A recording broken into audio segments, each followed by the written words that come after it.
The committee will come to order. Let me begin by welcoming the new members to the committee, Senators Kaine and Murphy, Senators Johnson, McCain, Flake, and Paul. Since the full Senate has not passed the committee resolution officially seating members, I want to ask unanimous consent of returning members to allow our prospective members to participate in today's hearing. And if there is no objection, so ordered.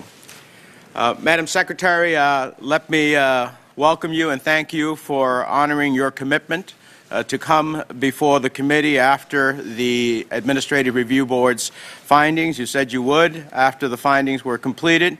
And, of course, you had a bit of an intervening challenge, and we're thrilled to see you here today doing well.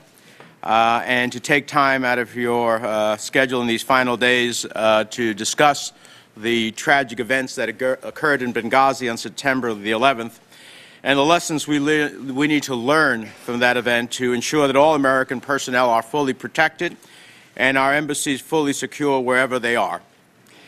In your tenure as Secretary of State and your appearances before this committee, you have always been upfront, forthright, and energetic in defending our foreign service officers and their needs, and I, for one, commend you for it. Unfortunately, the tragic events in Benghazi are a sad reminder of the inherent risks that come with diplomatic engagement in parts of the world that are struggling to build new governments from what has often been a chaotic situation, and underscore the very real courage of the unsung men and women who put their lives at risk to serve this nation's interests in those areas. Let me say I respect what you have done during your tenure as Secretary of State in representing not only this nation, but all of those in our foreign service who are on the diplomatic front line in turbulent and dangerous parts of the globe. It's a reflection of your leadership, as well as your patriotism and your abiding belief in the power of our policies to move the world towards democracy, peace, and preservation of human rights. Your candor before this committee has been a trademark of your service as Secretary of State, and I believe that every member has always welcomed your openness and your cooperation. Your letter of December 18th to Chairman Kerry was appreciated by members of both sides as another example of that openness and cooperation. Let me say we share your mission here today, and that we look forward to a constructive dialogue today to learn from the events that occurred in Benghazi and to devise policies to better protect the nearly 70,000 men and women serving in D.C. and in more than 275 posts around the world. Ambassador Chris Stevens, Sean Smith, Tyrone Woods, and Glenn Doherty lost their lives on September 11, 2012 during terrorist attacks on the Special Mission Benghazi. As a committee, we honor their service to our nation and we grieve with their families, but we also resolve to take specific actions to prevent future incidents. We may not be able to prevent every single terror attack in the future, but we can and we must make sure that our embassies and employees, starting with high-risk, high-threat posts, are capable of withstanding such an attack. To that end, Secretary Clinton and the Department have embraced and agreed to implement all 29 of the Administrative Review Board's recommendations, and today we'll hear more about the progress that the Department has already made towards implementation of many of the recommendations. But I would add that Congress is not without responsibility here. We also have an obligation to do our part to comply with the Administrative Review Board's recommendations. It is my intention to work with the members of the committee and the Department in the coming months on legislation that will improve security and better protect our employees. One of the first and easiest things that we can do is to ensure that the Department's contracting rules allow for sufficient flexibility to allow them to quickly make decisions where security is at risk and to hire local guards not only on the basis of the lowest price technically acceptable, but on a best value basis, to ensure that we are not just checking the box when it comes to securing our building and protecting our people. State has this authority through March for Afghanistan, Pakistan, and Iraq, but value should be a priority in all locations, and particularly in high-risk environments. We're also looking at where sole source contracting may be appropriate to respond for certain security-related contexts. The Administrative Review Board also supports expanding the Marine Security Guard program, hiring and equipment more diplomatic security personnel, and of critical importance, authorizing full funding for the Embassy Construction Capital Cost Sharing Program. The Capital Cost Sharing Program for Embassy Construction was created in the aftermath of the 1998 bombings of the U.S. embassies in Nairobi and Dar es Salaam that resulted in 224 deaths, including 11 American citizens. In its first year, it funded the construction of 13 new facilities, followed by 11 in 2006 and 9 in 2005. Nearly every year since, fewer facilities have been built than in the previous year due to both funding decreases and the fact that the allocations to the account have never been indexed to inflation. Costs in the construction industry worldwide have risen tremendously. At the current anticipated funding rate for FY 2013, the Department estimates it will be able to construct just 3 new facilities, despite the fact that there are a couple of dozen posts that have now been designated as high-risk, high-threat posts that need replacing right now. But the lessons of Benghazi aren't only about adequately resourcing our security operations. It's also about the flow of information between the Department and our foreign facilities, within the Department itself, among all the agencies engaged in international work, and between the Department and Congress. The Department should be assessing and regularly designating which posts it considers to be high threat and high risk, using that information to drive decisions about security and reporting to Congress on security conditions at these posts. The Administrative Review Board also makes clear that there were failures in Benghazi that resulted in an inadequate security posture, and that responsibility for these failures was shared by Washington, by the U.S. Embassy in Tripoli, and by the inexact and non-status designation of the special mission. This left unclear what the security requirements of the mission were, or should be, and left staff in the field with limited ability and resources to fix the situation. Clearly, that needs to change. There are 2 other crucial points made by the Administrative Review Board that I think deserve attention on a larger scale by members of this committee. First, the ARB placed emphasis on the growing challenge faced by all American officials operating overseas of how to remain active in high-threat environments, how to get out beyond the fortified walls of our facilities to conduct the direct local interaction required for effective diplomacy. How do we remain accessible to foreign governments, civil society, and the private sector while still securing our embassies and protecting our people in these environments? Second, the Administrative Review Board correctly points out that the Department has been resource challenged for many years, and this has constrained our mission and led to the husbanding of resources to such a degree that restricting the use of resources, even for security, has become a conditioned response. This is to say that decisions about security resources are being made more on costs than on need and value. And the answer can't be to cut more from other foreign affairs accounts to fund security. That approach fails to recognize that diplomacy and foreign aid are but down payments that yield dividends to us in terms of goodwill, open borders for the export of American products, protection of our intellectual property, and most importantly, cooperation on security and counterterrorism. So there's a lot to discuss. Madam Secretary, welcome again. We very much appreciate your time. On a personal note, since this is likely to be your last hearing before this committee, and your leadership will be missed, I know I speak for many when I say that you've been an outstanding Secretary of State, an exemplary representative of American foreign policy and American values and interests to every leader around the world. You have changed the face of America abroad and extended the hospitable reach of our nation to ordinary citizens in addition to world leaders. During your tenure, you've steered us through economic crisis in Europe, changing relations with Asia, regime change in the Arab world, a momentous transition in Libya, and a trend towards global strength based on economics rather than arms.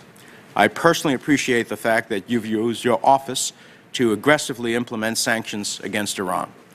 In addition to these priorities, on nearly every trip of which you have, I think, the most traveled secretary in history, you also supported, met with, and provided a voice to those individuals that don't live in the limelight: women, children, the LGBT community, and religious minorities. You made a real difference in the personal lives of so many people, and for that you have the thanks of a grateful nation. I know you will not go gently from the world stage, and I look forward to working closely with you in the future. We thank you for your service here in the Senate and as Secretary of State. We welcome you back anytime to talk about the issues of the day, recognizing that you may not care to spend any more time in that chair than you already have, but we certainly appreciate your incredible service. With that, let me turn to my friend and colleague, the new ranking member of the committee, Senator Corcoran. Thank you, Mr. Chairman, and thank you for your comments and also for following through, as we've all discussed, to have this hearing today. I want to welcome the new committee members, and I know there'll be a time for us to talk a little bit about the committee going forward. In many ways, this is closing out business from before, but I thank you very much again for having this hearing and look forward to working with everybody on the committee. Madam Secretary, I want to thank you also. I know we've had a number of conversations over the last several weeks and actually over the last 4 years. And I want to thank you for coming in today and honoring the commitment that you made some time ago. I know you've had some health issues still undergoing, and yet you're here today and I think we all do respect the tremendous amount of hard work that you've put forth over the last 4 years. You probably traveled more than any Secretary of State in history, and came at your job in the way we all thought you would, with hard work and diligence. And I know all of us appreciate the transparency with which you talk to all of us, and candidly irreverence from time to time, which is much appreciated. I do want to say that Benghazi, I think to all of us, represents a lot of different things. In some ways, the aftermath, in particular, of what we saw represents the very worst of Washington. And, you know, the most bizarre briefing I think I ever attended was the briefing we had on September 20th, where the intelligence community said more than nothing, and it was a bizarre briefing at best. It happened in the middle of a political campaign, and obviously there was a lot of spin from the White House, and a lot of comments made on both sides of the aisle, which heightened a lot of the focus on Benghazi. I think it also represented a sclerotic department that in many ways made decisions that weren't based on what was best for those in the field. I think it represented in many ways a denial of the world as it really is today. And I think after reading the ARB, it also represented to me a committee that has never done its work, or at least in the 6 years that I've been here, has never done the kind of oversight that this committee ought to do. But I think it also represents an awakening. I know that you have known this, and I know especially many of the members on this committee have known this, but the spiking of the ball and the thinking that when Osama bin Laden was gone, that was the end of al-Qaeda, we know nothing could be further from the truth. And the Arab Spring has actually ushered in a time where al-Qaeda is on the rise. The world in many ways is even more dangerous, as we lack a central command and instead have these nodes that are scattered throughout North Africa and other places. And I think this creates an opportunity for us to develop a policy that really addresses the world as it really is today. And then thirdly, Madam Secretary, I know that it was a great personal loss to you that Chris Stevens died in the way that he did, and his 3 colleagues died in the way that they did. I know that I was on the ground in Libya immediately after this, and I know you've experienced this, and some of the other members of the committee have, but to look at the faces of those on the ground in Libya in a state of shock, people that we sent there doing expeditionary diplomacy, who felt like they were on a tether and candidly did not have the support from Washington that they needed to do the things that they needed to do. So I think this is an opportunity for us to examine the systemic failures. I know that you're going to be, as per our conversation last night, as transparent as you have always been. I think this is a great opportunity for the incoming Secretary to learn from what has happened. And I know that many times political appointees have great difficulties with the bureaucracy that exists within a department, where sometimes people feel they can wait you out until the next person comes along. So I think this is an opportunity for us to look at those failures. I think it's an opportunity for us also as a committee, but also as a country, to develop a foreign policy that reflects, again, the dynamics of the region as they really are today. And then lastly, I think this is an opportunity for this committee to finally do the work that it should have been doing for years. When you read the ARB report and you realize that we have never done an authorization of the State Department in the 6 years that I've been here, we've never looked at how foreign aid has been spent. We've never done a top-to-bottom review. I know that it's something that people like you who come to this position look at as something that is healthy and can be done in partnership. I know there was some mention of cost, and I was really disappointed with the ARB when the first thing that came out of the mouths of two people that I respect was money, money, money. The fact is, this committee would have no idea whether the appropriate amount of money is being spent or if that could have prevented what happened in Benghazi, because we've never done an authorization. So I look at this as a tremendous opportunity, and I want to close again by thanking you for your service, thanking you for your friendship, thanking you for your transparency, and I certainly look forward to your testimony and know it will be presented in a way that will be constructive and helpful to us in the future. Thank you. Thank you, Senator Corker. With that, Madam Secretary, we welcome your remarks. Thank you very much, Mr. Chairman, Ranking Member, members of the committee, both older and new. I'm very grateful for this opportunity, and I thank you very much for your patience to give me the chance to come and address these issues with you. As both the Chairman and the Ranking Member have said, the terrorist attacks in Benghazi on September 11, 2012, that claimed the lives of 4 brave Americans, Chris Stevens, Sean Smith, Tyrone Woods, and Glenn Doherty, are part of a broader strategic challenge to the United States and our partners in North Africa. Today, I want briefly to offer some context for this challenge, share what we've learned, how we are protecting our people, and where we can work together to not only honor our fallen colleagues, but continue to champion America's interests and values. Any clear-eyed examination of this matter must begin with this sobering fact. Since 1988, there have been 19 accountability review boards investigating attacks on American diplomats and their facilities. Benghazi joins a long list of tragedies for our department, for other agencies, and for America. Hostages taken in Tehran in 1979, our embassy and Marine barracks bombed in Beirut in 1983, Khobar Towers in Saudi Arabia in 1996, our embassies in East Africa in 1998, consulate staff murdered in Jeddah in 2004, the Coast attack in 2009, and too many others. Since 1977, 65 American diplomatic personnel have been killed by terrorists. Now, of course, the list of attacks foiled, crises averted, and lives saved is even longer. We should never forget that our security professionals get it right more than 99% of the time against difficult odds all over the world. That's why, like my predecessors, I literally trust them with my life.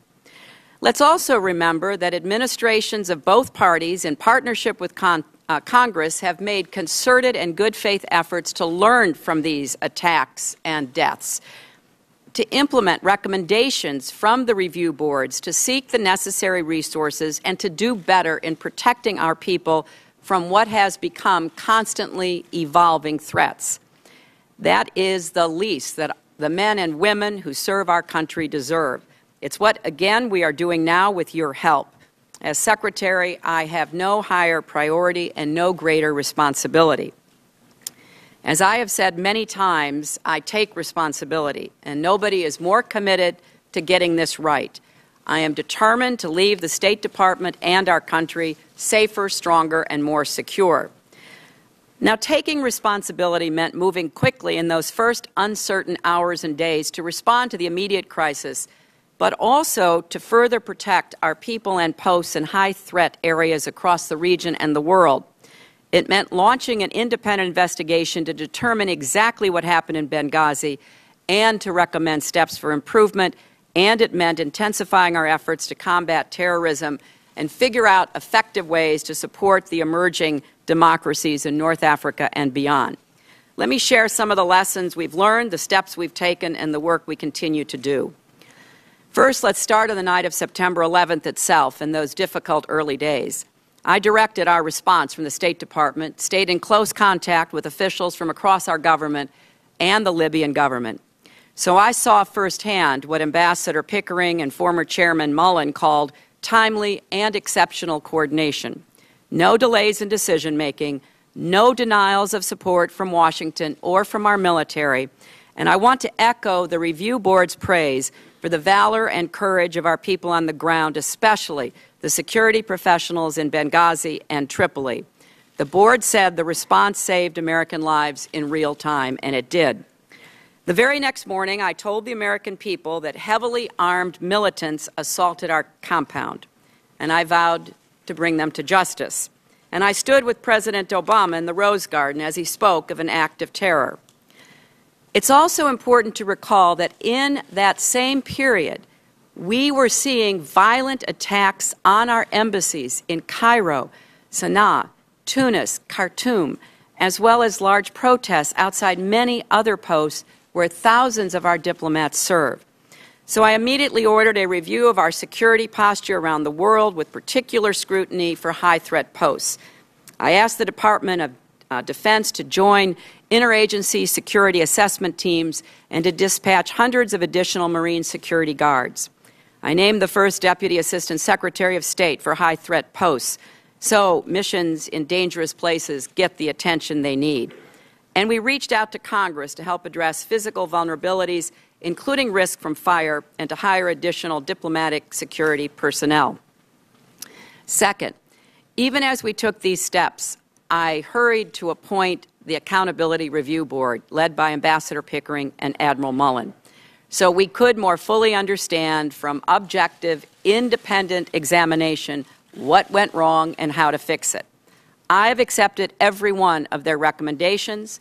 I asked the Deputy Secretary for Management and Resources to lead a task force to ensure that all 29 of them are implemented quickly and completely, as well as pursuing additional steps above and beyond the recommendations. I also pledged in my letter to you last month that implementation would begin, and it has. Our task force started by translating the recommendations into 64 specific action items. They were assigned to bureaus and offices with clear timelines for completion. 85% are now on track to be completed by the end of March. A number are already completed, and we will use this opportunity to take a top-to-bottom look and rethink how we make decisions on where, when, and whether people operate in high-threat areas, and then how we respond to threats and crises. We are initiating an annual high-threat post-review chaired by the Secretary of State and ongoing reviews by the Deputy Secretaries to ensure that pivotal questions about security do reach the highest levels. We will regularize protocols for sharing information with Congress. These are designed to increase the safety of our diplomats and development experts and reduce the chances of another Benghazi happening again.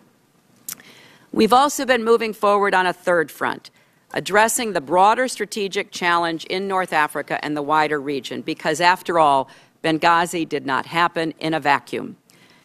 The Arab revolutions have scrambled power dynamics and shattered security forces across the region. Instability in Mali has created an expanding safe haven for terrorists who look to extend their influence and plot further attacks of the kind we saw just last week in Algeria. And let me offer our deepest condolences to the families of the Americans and all the people from many nations who were killed and injured in that recent hostage crisis. We are in close touch with the government of Algeria. We stand ready to provide assistance. We are seeking to gain a fuller understanding of what took place so we can work together with Algerians and others to prevent such terrorist attacks in the future. Concerns about terrorism and instability in North Africa are, of course, not new. They have been a top priority for the entire administration's national security team.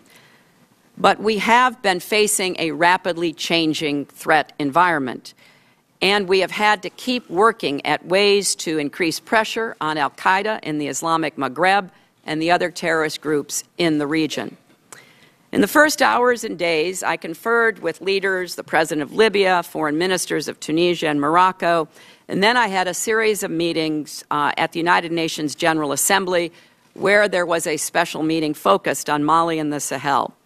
In October, I flew to Algeria to discuss the fight against AQIM. In November, I sent Deputy Secretary Bill Burns to follow up in Algiers, and then in December, in my stead, he co-chaired an organization we started to respond to some of these threats, the Global Counterterrorism Forum, which was meeting in Abu Dhabi, as well as a meeting in Tunis of leaders working to build new democracies and reform security services. We have focused on targeting al-Qaeda's syndicate of terror, closing safe havens, cutting off finances, countering extremist ideology, slowing the flow of new recruits. And we continue to hunt the terrorists responsible for the attacks in Benghazi and are determined to bring them to justice.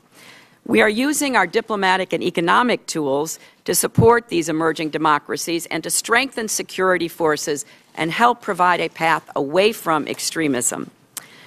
But let me underscore the importance of the United States continuing to lead in the Middle East, in North Africa, and around the world.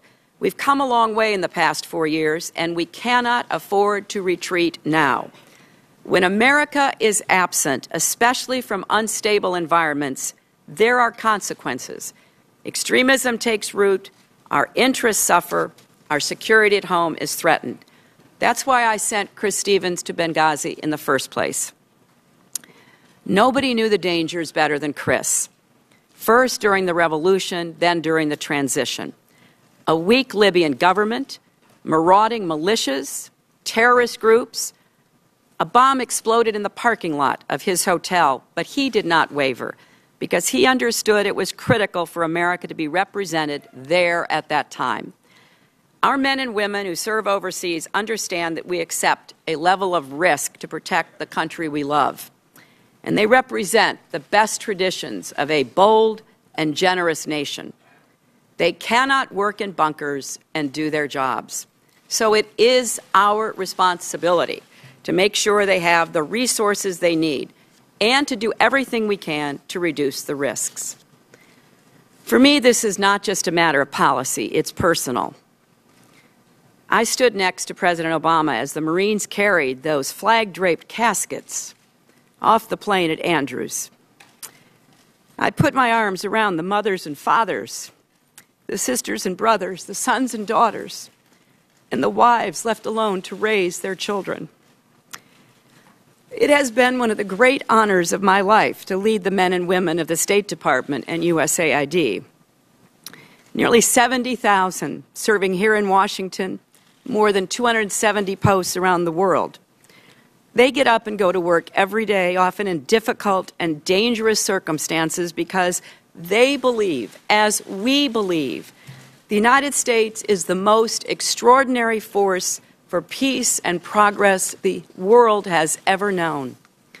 And when we suffer tragedies overseas, as we have, the number of Americans applying to the Foreign Service actually increases.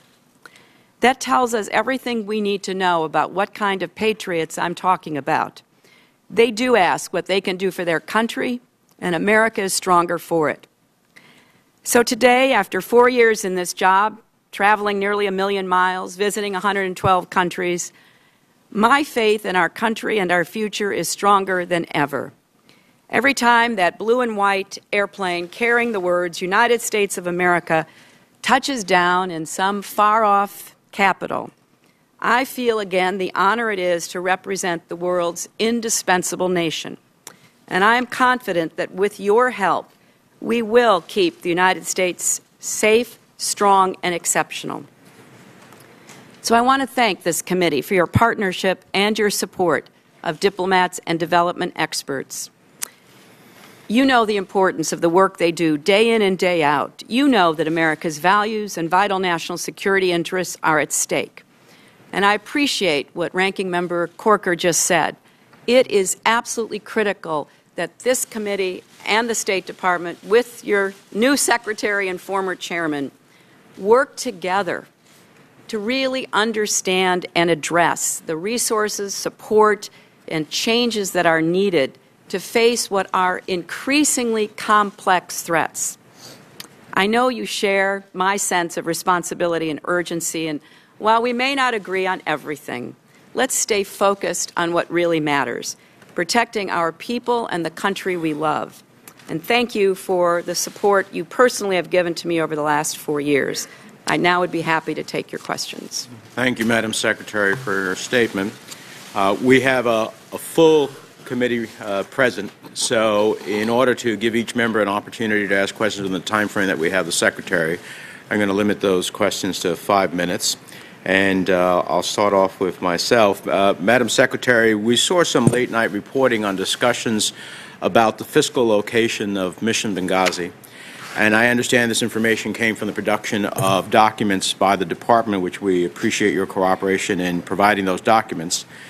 My understanding is that the location of Mission Benghazi was an ongoing one, and that the ultimate conclusion of Ambassador Stevens was that we needed to be in Benghazi, the cradle of the Libyan revolution, and that while he was continuously reviewing other location options, that it was his conclusion, as well as that of security personnel in the department, that the current mission site was the best choice, despite a higher price tag because it was more secure than returning to the hotel where there had been a bomb and bomb threats, or moving closer to the annex because it was closer to the road.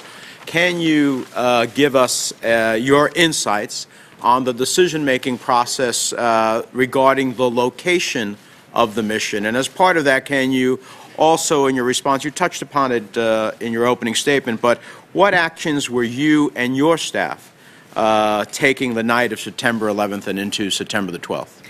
Well, first, you're right, Mr. Chairman, that there was an ongoing discussion. When Chris first landed in Benghazi, he stayed in a hotel along with other representatives of different nations. There were attacks in the vicinity, including in the parking lot of the hotel. The decision was made to move. The compound was selected as being a much better location in terms of security than the alternatives. But there was an ongoing discussion between Chris and others in the embassy in Tripoli, those going in and out of Benghazi, about how best to situate our post there. I did see some overnight reporting about a document. I'm not sure what it is, but I would observe that there were a lot of ongoing efforts because it was important that we were constantly asking what was the best place. As you said, in general, Chris was committed to not only being in Benghazi, but to the location. The professionals in Washington paid close attention to Chris's judgment based on his experience and his firsthand knowledge. And so we stayed. We continued to try to upgrade the facility that was attacked. Obviously, as the ARB has pointed out, there were inadequacies in the response, and those are the specific kinds of recommendations that we are currently implementing.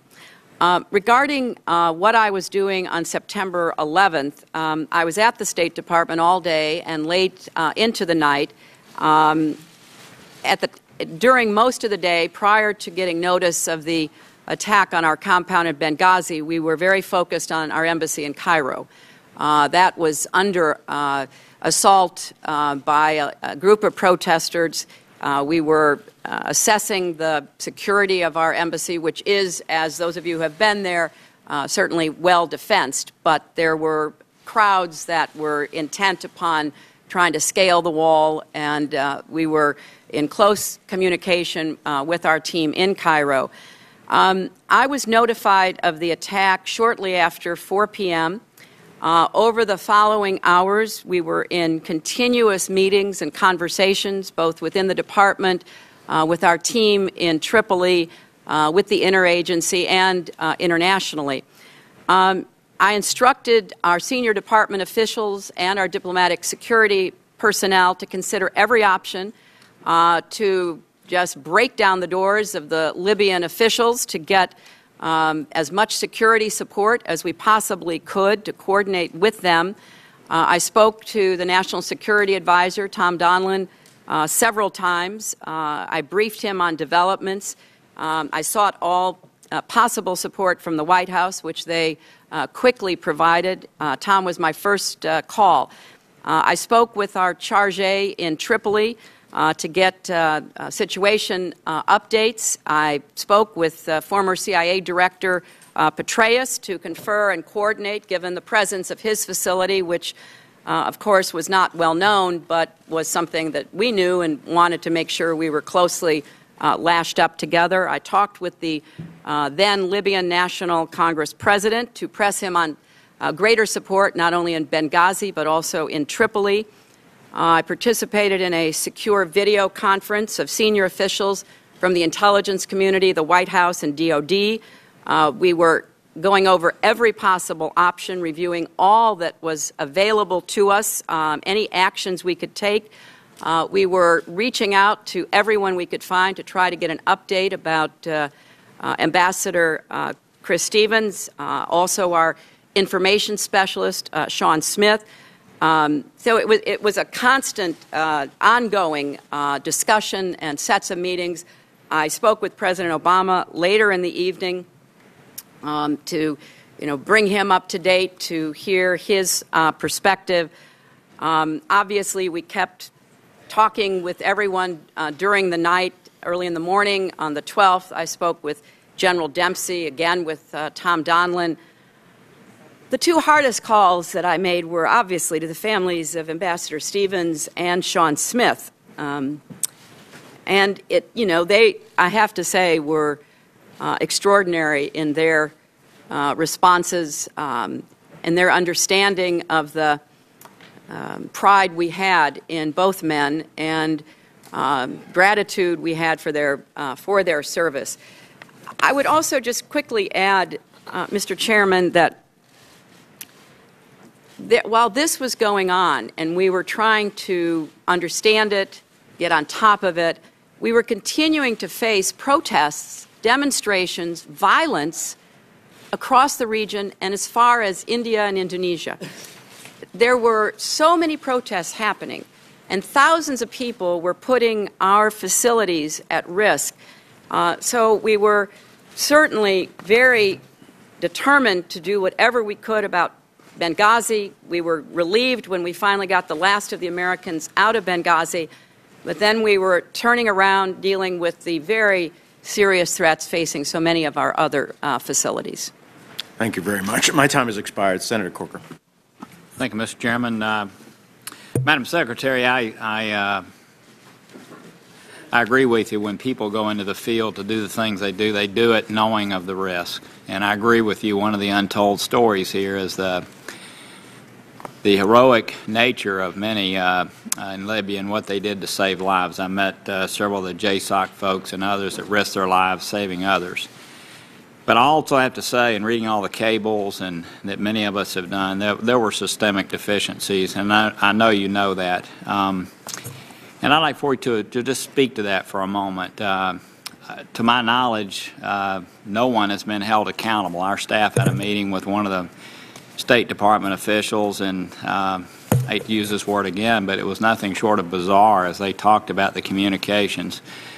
These officials were screaming out for more security, and I'm just wondering if you might mention one reform that would be helpful so that you would have known of the needs there of security that went undone.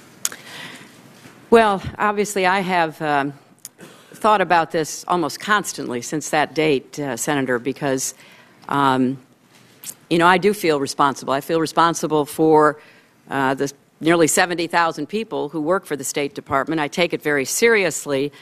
The specific security requests pertaining to Benghazi, were handled by the security professionals in the department. I didn't see those requests. They didn't come to me. I didn't approve them. I didn't deny them.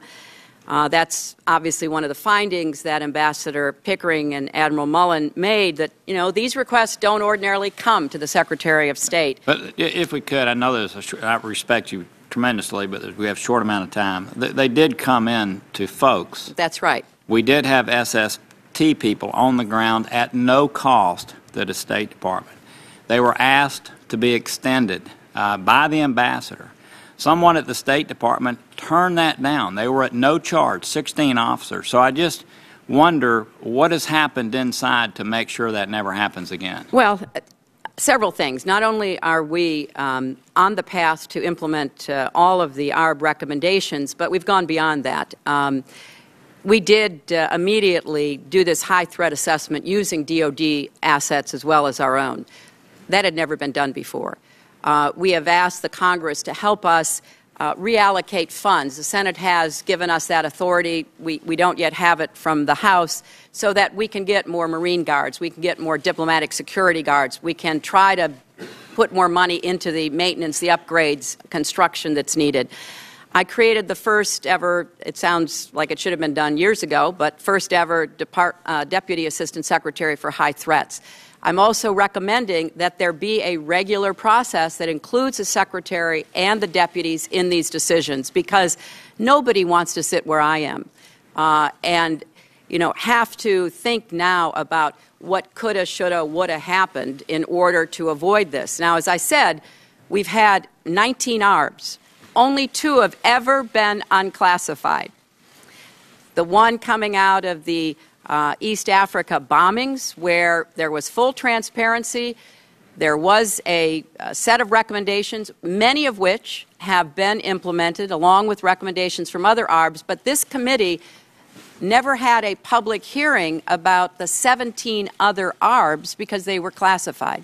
Yeah. So we're putting into action steps that we think will help the next secretary be able to make these decisions, be part of these decisions, have more insight into what is going on, and we would obviously welcome the opportunity to work closely with a subcommittee or a set of members to make sure that that's what's happening.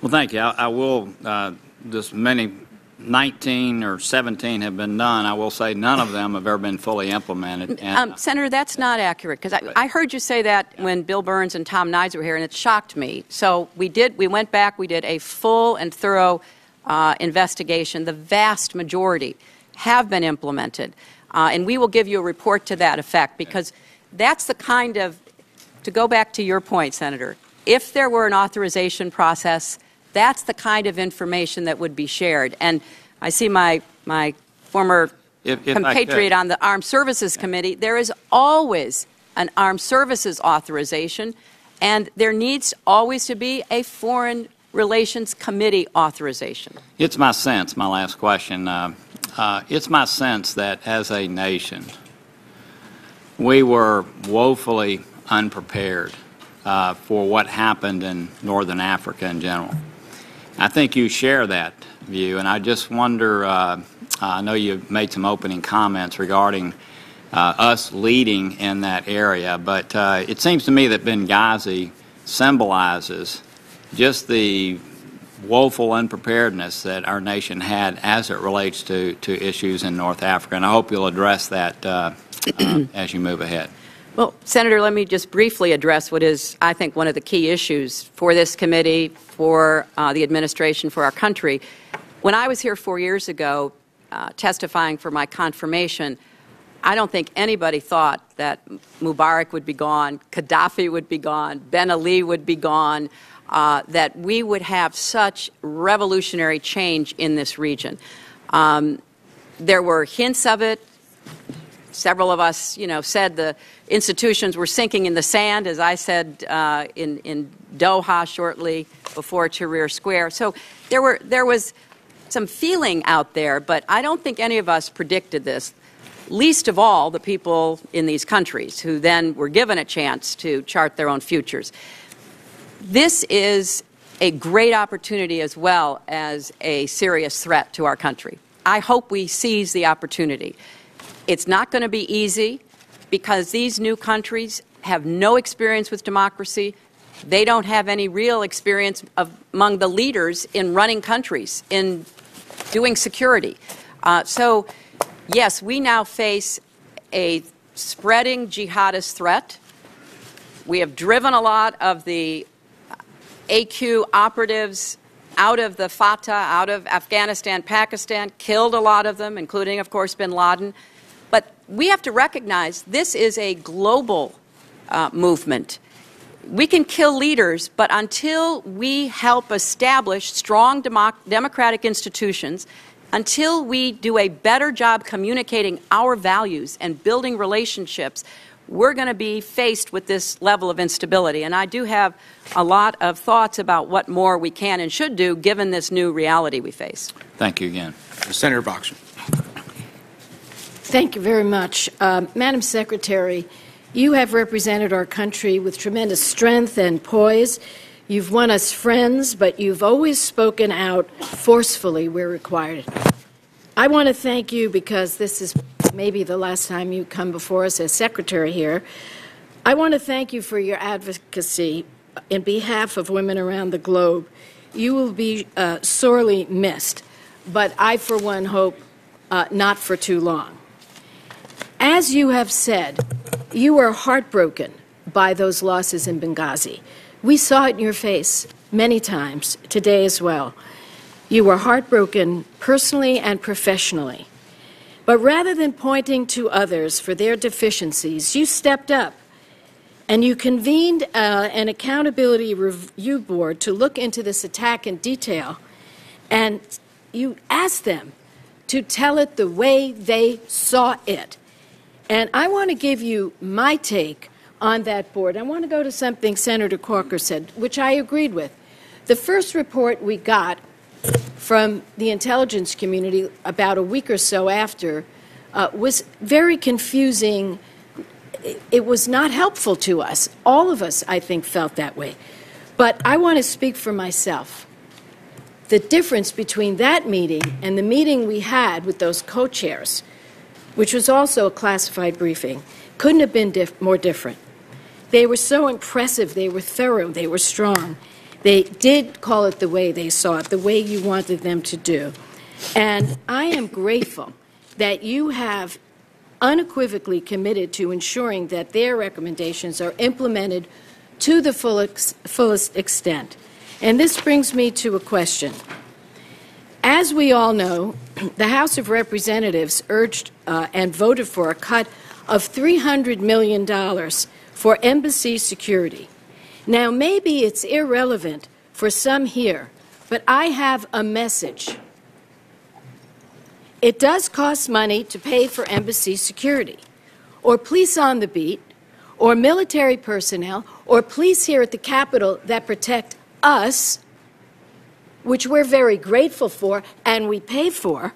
It does cost money. So to me, I was not disappointed to hear the co-chairs say, quote, Congress must do its part to meet this challenge and provide necessary resources to the State Department to address security risks and meet mission imperatives. Frankly, I think it's a no-brainer, and the fact that we would even have a problem with it, to me, doesn't make any sense. I hope we can work together to get the resources that we need for security, which brings me to a question about working more closely with the DOD. And here it is. Have you already engaged with DOD to provide additional Marines at U.S. facilities to fulfill the ARB's recommendation that State and DOD work together to provide more capabilities and capacities at higher risk posts? And before you answer that, could you maybe address the issue in Mali right now? When you look at Mali, you see a government that is weak. They don't have the best security. Are we working on that post? Well, Senator, thank you. You've raised a lot of very important issues. I'll try to be as quick as I can in responding to them. Let me start with the budget, because this is a bipartisan issue. Since 2007, the Department has consistently requested greater funding for embassy construction and diplomatic security. With the exception of 2010, Congress has consistently enacted less than requested. Most notably, in 2012, the Department received $340 million less than requested, close to 10% less than the request. And then over the last 2 years, cuts to embassy construction, security, and maintenance budgets were almost 10% off as well. Now, the ARB, as you said, has recommended an increase in facilities funding to $2.2 billion per year to restore the construction levels called for in the 1998 ARB report, the only other one that was ever public. And I would go back to something the chairman said, because this was a point made in the ARB. Consistent shortfalls have required the department to prioritize available funding out of security accounts.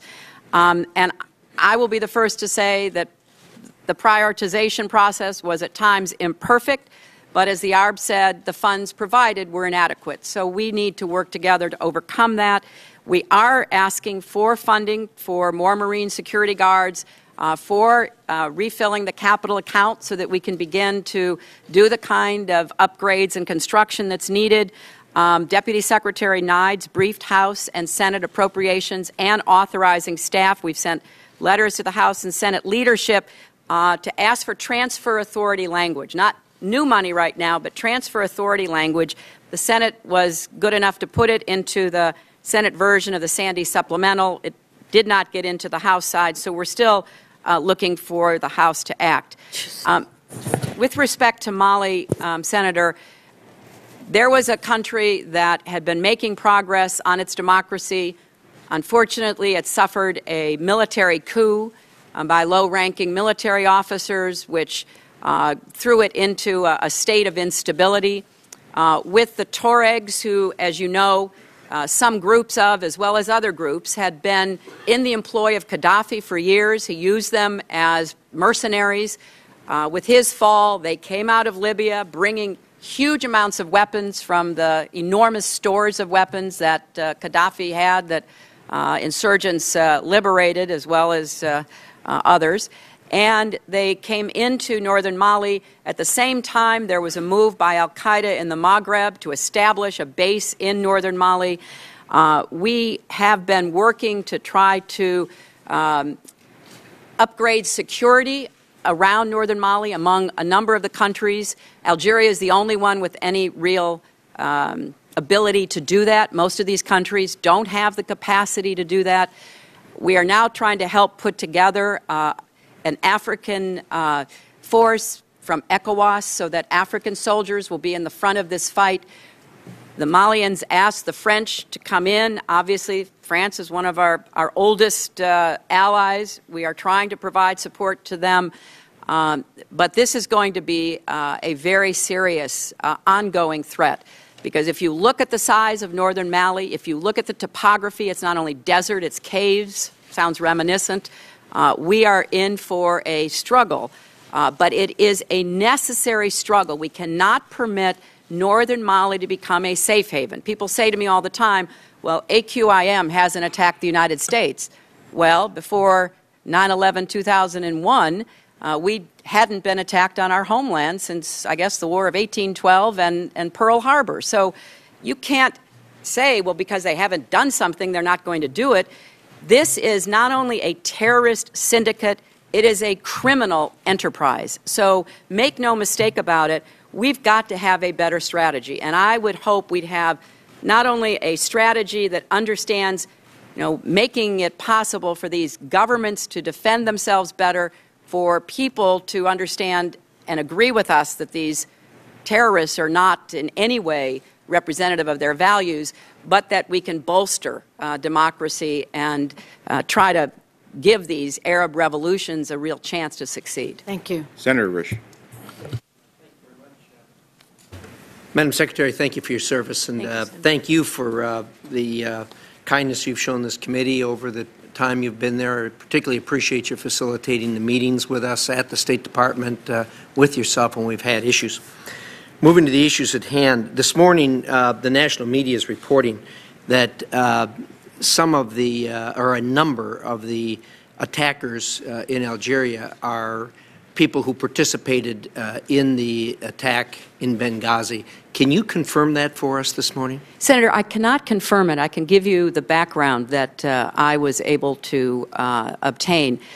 This information is coming from the Algerian government related to their questioning of certain of the terrorists that they took alive.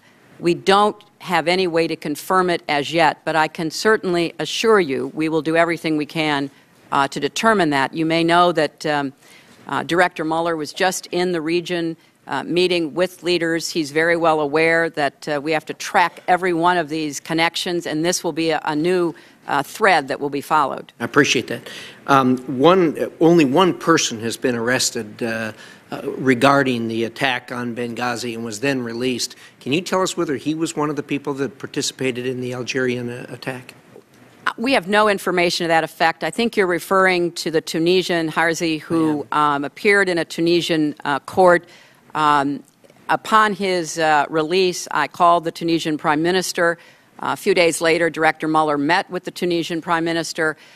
We have been assured that he is under the monitoring of the court. He was released because at that time, and Director Mueller and I spoke about this at some length, there was not an ability for evidence to be presented yet that was capable of being presented in an open court. But the Tunisians have assured us that they are keeping an eye on him. I have no reason to believe he is not still in Tunis, but we're checking that all the time. Thank you. You just testified in your prepared remarks that you said, quote, "The very next morning," which would have been Wednesday morning, "I told the American people that, quote, heavily armed militants assaulted our compound and vowed to bring them to justice." I'm assuming that you had rock-solid evidence to make such a bold statement at that time. Well, we had 4 dead people, and we had several injured, one seriously who's still in Walter Reed. And although we did not have the chance yet to meet with any of our returnees, our team in Tripoli had received them, gotten medical care for them, and had sent them on. So we knew that clearly there was an attack, a heavily armed attack. Who these people were, where they came from, why they did it, that was still to be determined. I think you probably know where I'm going with this. The next sentence is, and I stood with President Obama as he spoke of an act of terror. Right. And of course there's been a lot of debate as to the context that the word terror was used in. But be that as it may, I want to move to the next Sunday morning when Ambassador Rice went to the Sunday morning talk shows.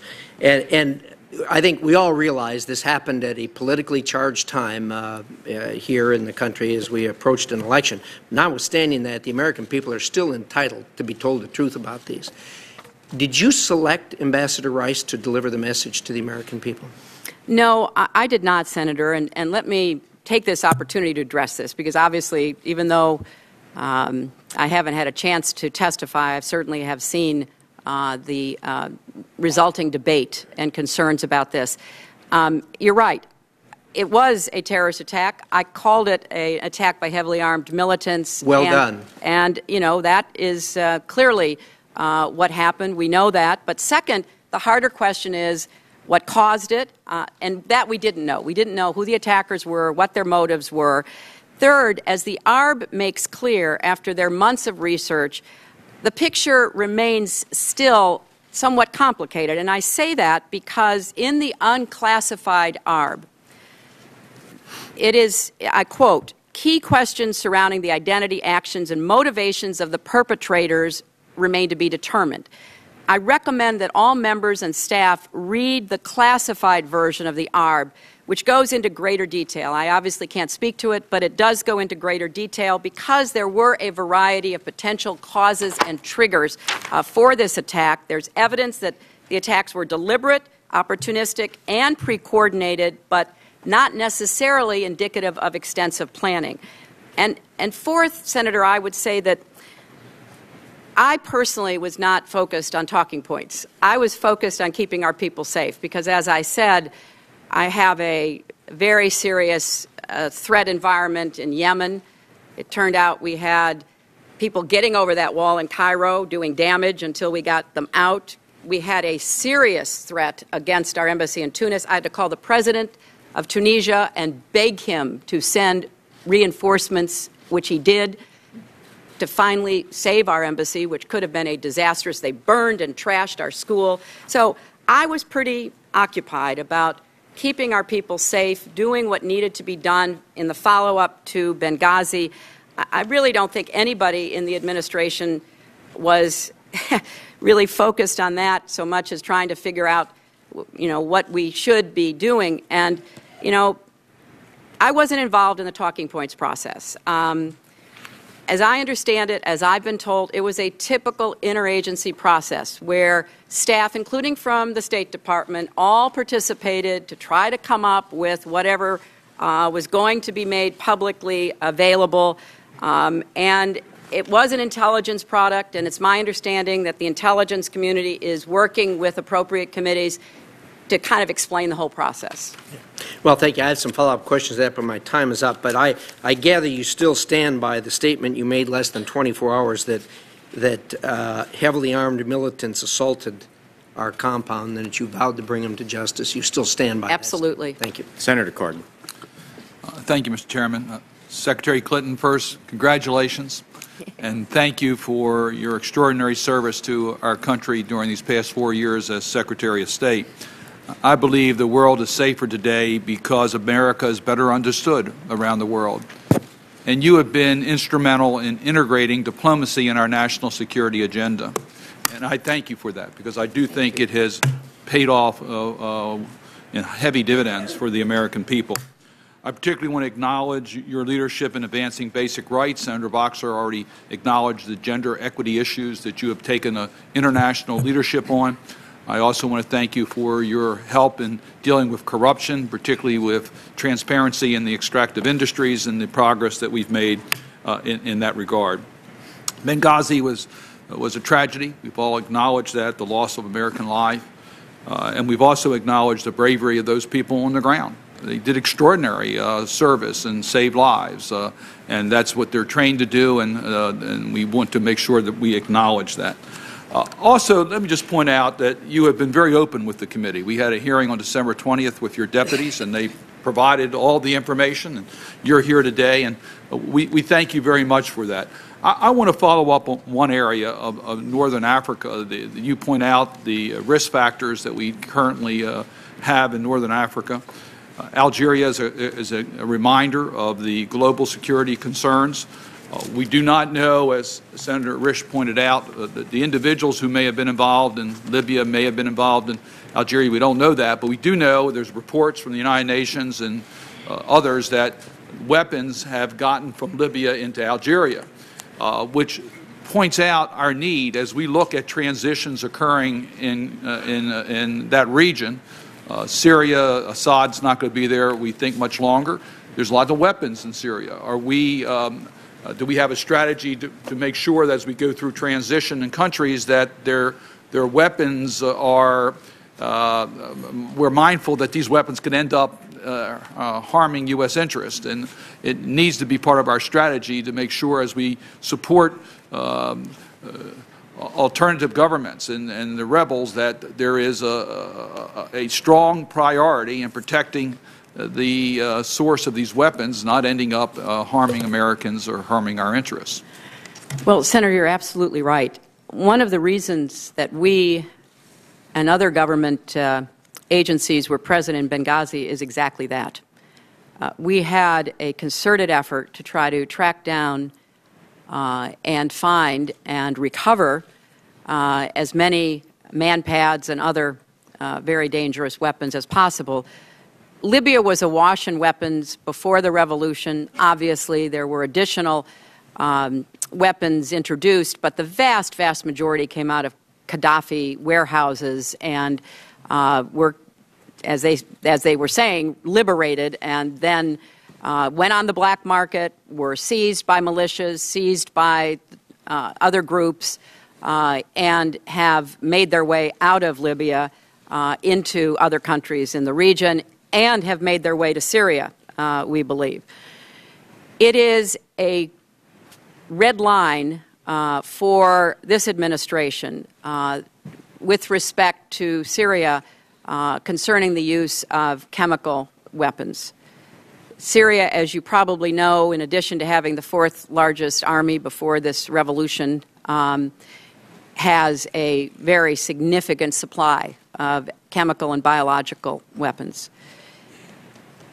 Given the instability in Syria right now, what we are trying to do is to coordinate closely with a number of like-minded nations, neighbors, and partners to be able to work to try to prevent those from falling into the wrong hands, jihadist hands, Hezbollah hands, but also to try to work with the internal opposition for them to understand the dangers that are posed.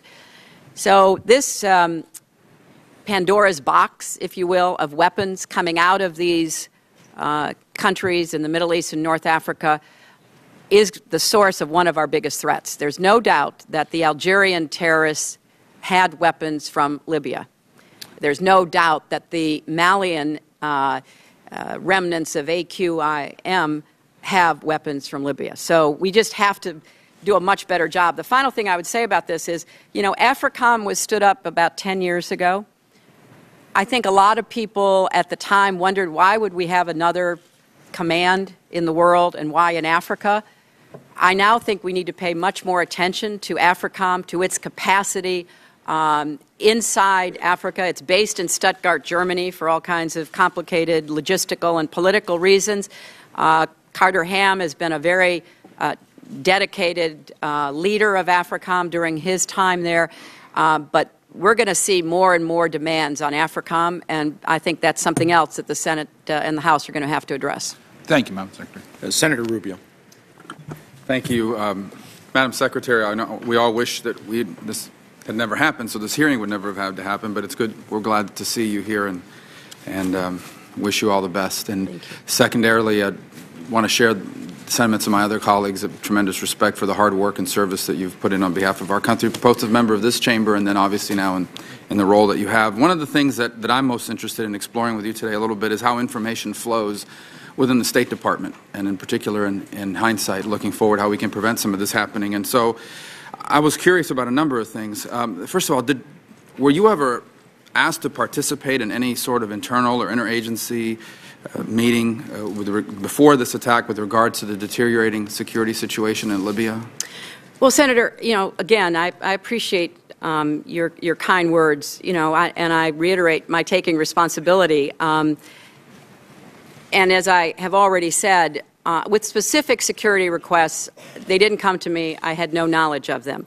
With regard to the situation in Libya, not just eastern Libya, across Libya, there were a number of conversations and meetings to try to see what we could do while Libya went through this transition from transitional government to interim government to elections, to try to get in there and help them with security, because it was clear that that was going to be one of their highest needs once they finally got stabilized.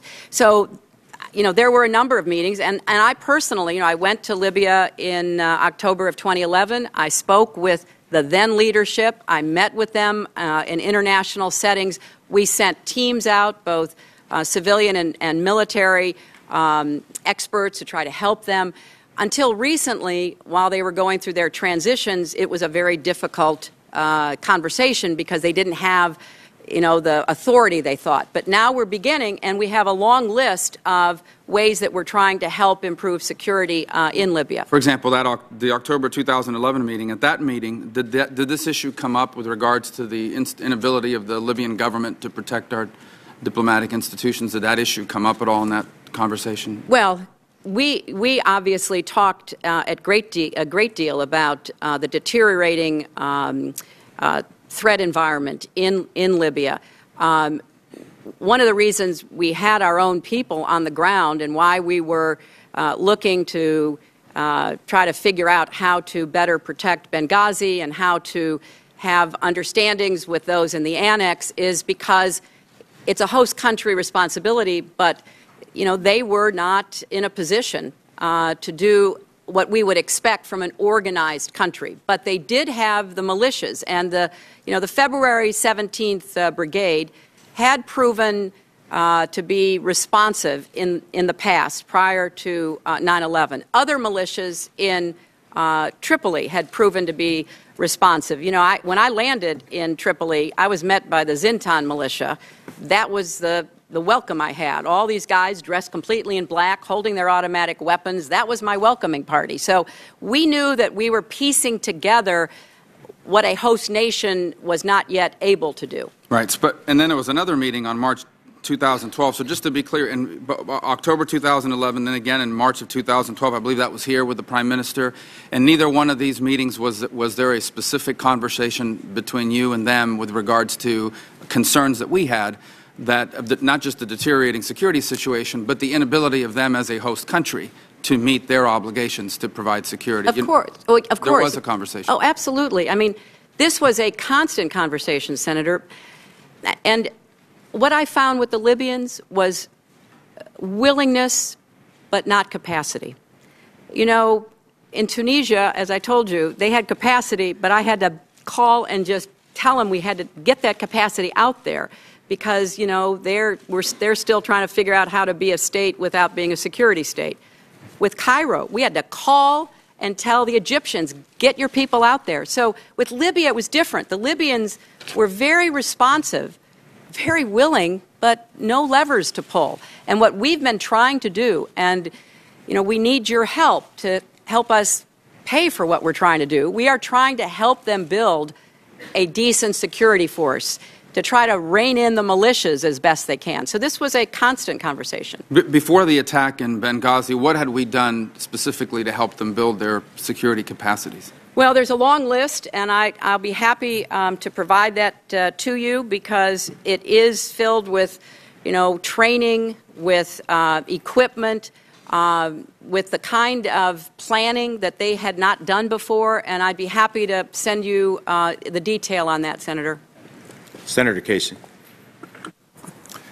Madam Secretary, thank you for being here today to provide this testimony. I'm going to ask you a question that relates to the implementation of the Accountability Review Board recommendations. But before I do that, I want to express what I think is a widely shared sentiment today, both by way of gratitude and commendation for your work. We don't have time today to do a full listing of all the achievements that you should get credit for, but I'll mention maybe two or three in light of the work that you've done and some of the work we've done together. The terribly difficult challenge in dealing with and reducing the flow of calcium ammonium nitrate from Pakistan into Afghanistan, which finds its way into the roadside bombs that kill our troops, known more popularly as IEDs. And I want to thank you for that work. The work that was mentioned by Senator Boxer and others on behalf of women throughout the world, but also women and girls, particularly in Afghanistan. And maybe thirdly, even though we're still in the throes of responding to the challenge in Syria, the great work that you've done on humanitarian assistance and other elements of that strategy that we've worked together on. And also I want to commend not just the approach, but the words you spoke today about not retrenching, not retreating, when it comes to getting that balance right between engagement and also security, both high priorities. I was struck by, and I'm glad you were so specific on page 3 of your testimony about the specifics on implementation. 29 recommendations by the board, which now has found its way into, or I should say, which now is a set of 64 specific action items. And you said in your testimony, quote, fully 85% are on track to be completed by the end of March, with a number completed already. I guess I'd ask you one question about that and then one follow-up. What, if any, impediments to implementation do you perceive right now? And are there impediments to meeting those deadlines that this committee and the Congress can help you with by way of meeting that deadline and implementation? Well, thank you, Senator, and let me thank you for those three topics you covered, and particularly your very clear focus on the IED problem and the ammonium nitrate problem in Pakistan. You and I have talked about this. You've gone there. I've gone there and carried that message, and I thank you for making it an issue. Let me say that we need your help. We need your help, number one, to hold us accountable, to keep asking whoever sits in this chair or anybody else in the department with any responsibility in this area, what are you doing and how are you doing it? And it'll help to clear up misconceptions like no ARB recommendations have ever been fully implemented, which I know is not the case, but it will also help to keep driving the change. I really believe that an authorization process will dramatically change the dynamic, and I strongly urge it be tried. And again, I go back to my Armed Services Committee experience with Senator McCain over those years. We had subcommittees. We took it very seriously. We held hearings. We brought people in. We had a 3-day markup that was sacrosanct, but we also had the quadrennial defense review, the QDR, where the Defense Department submitted that, and it helped to provide a framework. So when I got to the State Department, I said, there is nothing like that at the State Department. So I started the first ever quadrennial diplomacy and development review, the first ever QDDR. You can help me continue that and make the department have to ask the hard questions if you legislate it the way the QDR is legislated for the Defense Department. Secondly, you can help by making sure that the needs we come to you with, like what are the training needs, the budgetary needs, the bureaucratic changes that are needed, that you help support that. And certainly we've talked a little bit about the budget, but getting that transfer authority, if you can help us with the House, it's $1.4 billion. Marine Security Guard detachment, $553 million. We've been closely coordinating with DOD. Historically, Marine Security Guards do not do personal security. They only do protection of classified materials. So we're working through what the Guards will do and how we can use more of them. Secondly, more diplomatic security personnel, $130 million. That would fund an additional 155 DS personnel and related equipment. And then facility construction and upgrades, $736 million. We're going to have periodic reviews by these teams I started, the Defense, State, Interagency Security Assessment Teams. We're going to start a high-threat post review by the Secretary, which had not happened before. We're going to strengthen the mutual security agreements between the State Department and other government agencies when they are not co-located. We had a very good relationship with the annex in Benghazi. We helped them. They helped us. But there wasn't anything that was, it was more on the ground, working together. It wasn't part of an overall template. So there's a lot that I think we can take from this ARB because, I told Ambassador Pickering and Admiral Mullen, put it out there. You know what, I want to know more than anybody what happened. Don't hold any punches. Tell us what the facts are. But now we have to act on it or shame on us. Thanks very much. Senator Johnson. Thank you, Mr. Chairman and Madam Secretary. I'd like to join my colleagues in thanking you for your service sincerely, and also appreciate the fact that you're here testifying and glad that you're looking in good health. Thank you. Were you fully aware in real time? And again, I realize how big your job is, and everything was erupting in the Middle East this time. Were you fully aware of these 20 incidents that were reported in the ARB in real time? I mean, I was aware of the ones that were brought to my attention. They were part of our ongoing discussion about the deteriorating threat environment in eastern Libya. We certainly were very conscious of them. I was assured by our security professionals that repairs were underway, additional security upgrades had taken place. Thank you. Did you see personally the cable on, I believe it was August 12th, specifically asking for basically reinforcements for the security detail that was going to be evacuating or leaving in August? Did you see that personally? No, sir. Okay.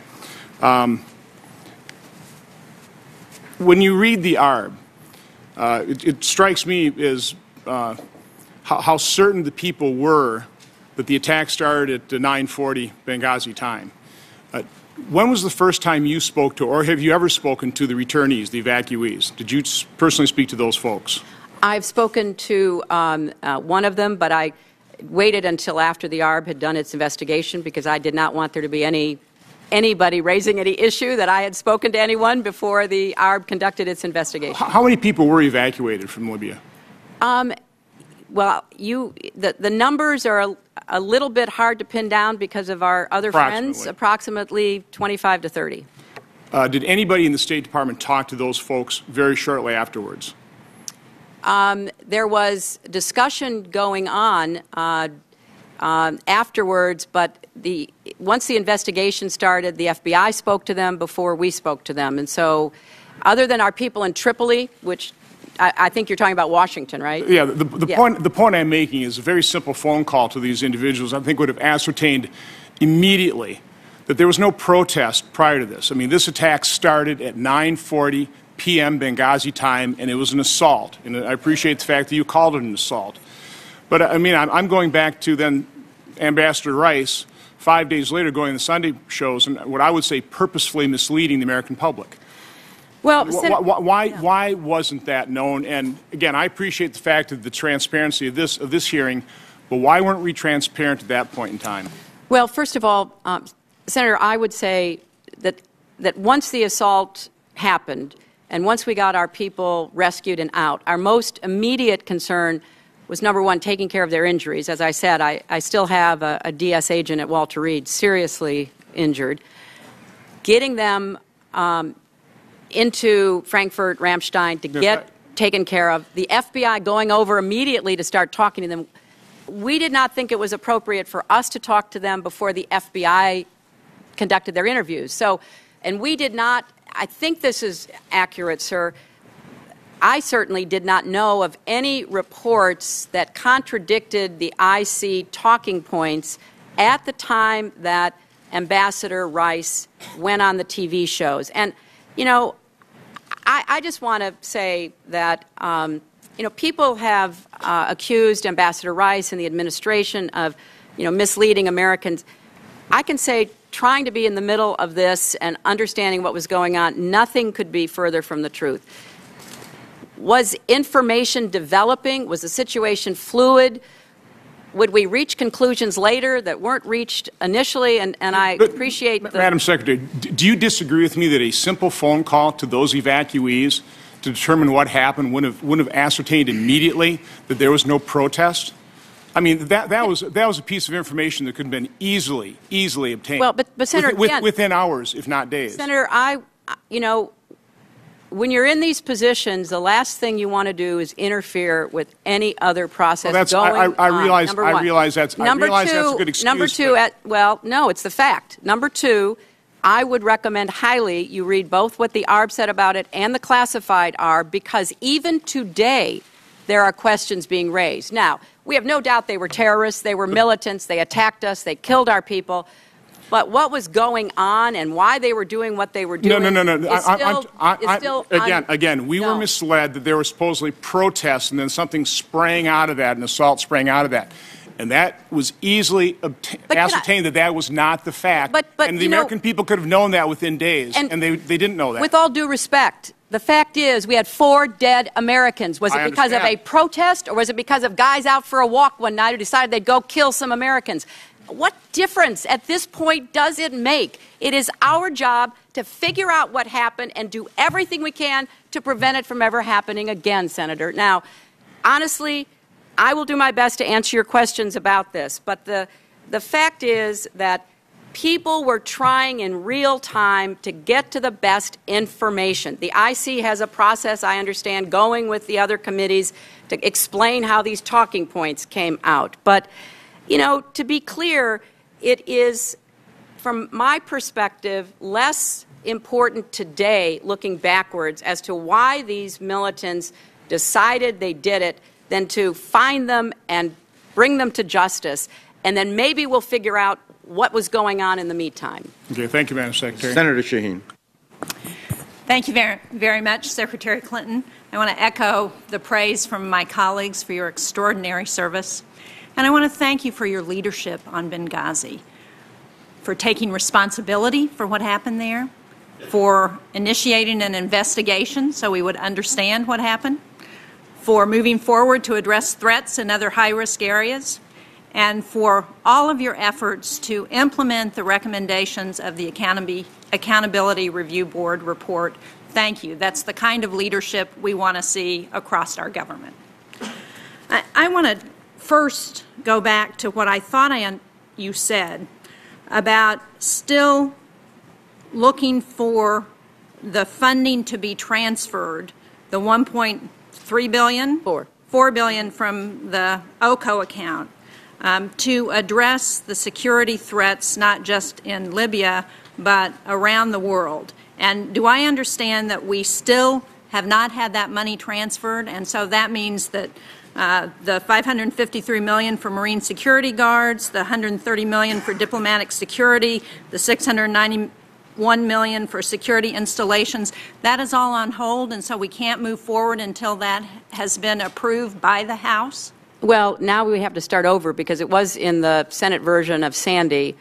It was not put into the House version of Sandy. So, no, we cannot move money we already have to address the needs and deficiencies that the ARB has recommended we do.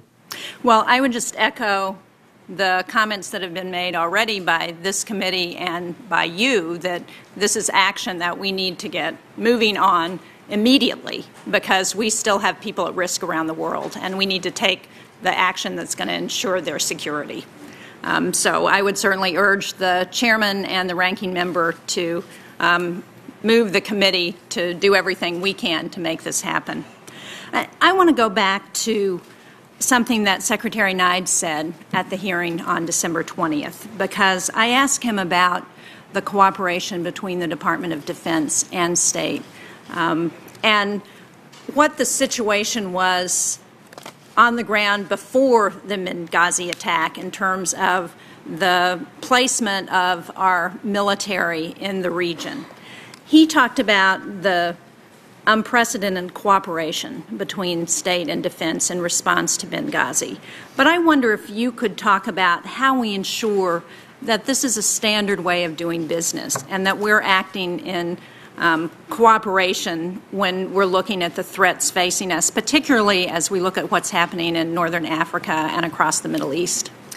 Well, Senator, that's a really important and timely question because certainly our cooperation around this crisis was exemplary. You know, the President told the Secretary and the Chairman to do everything they possibly could to spare no effort or resource. And we had a very good interagency response, as the ARB found. But the fact is, we have to look closely now at what more State and DOD can do together to prepare for contingencies such as this.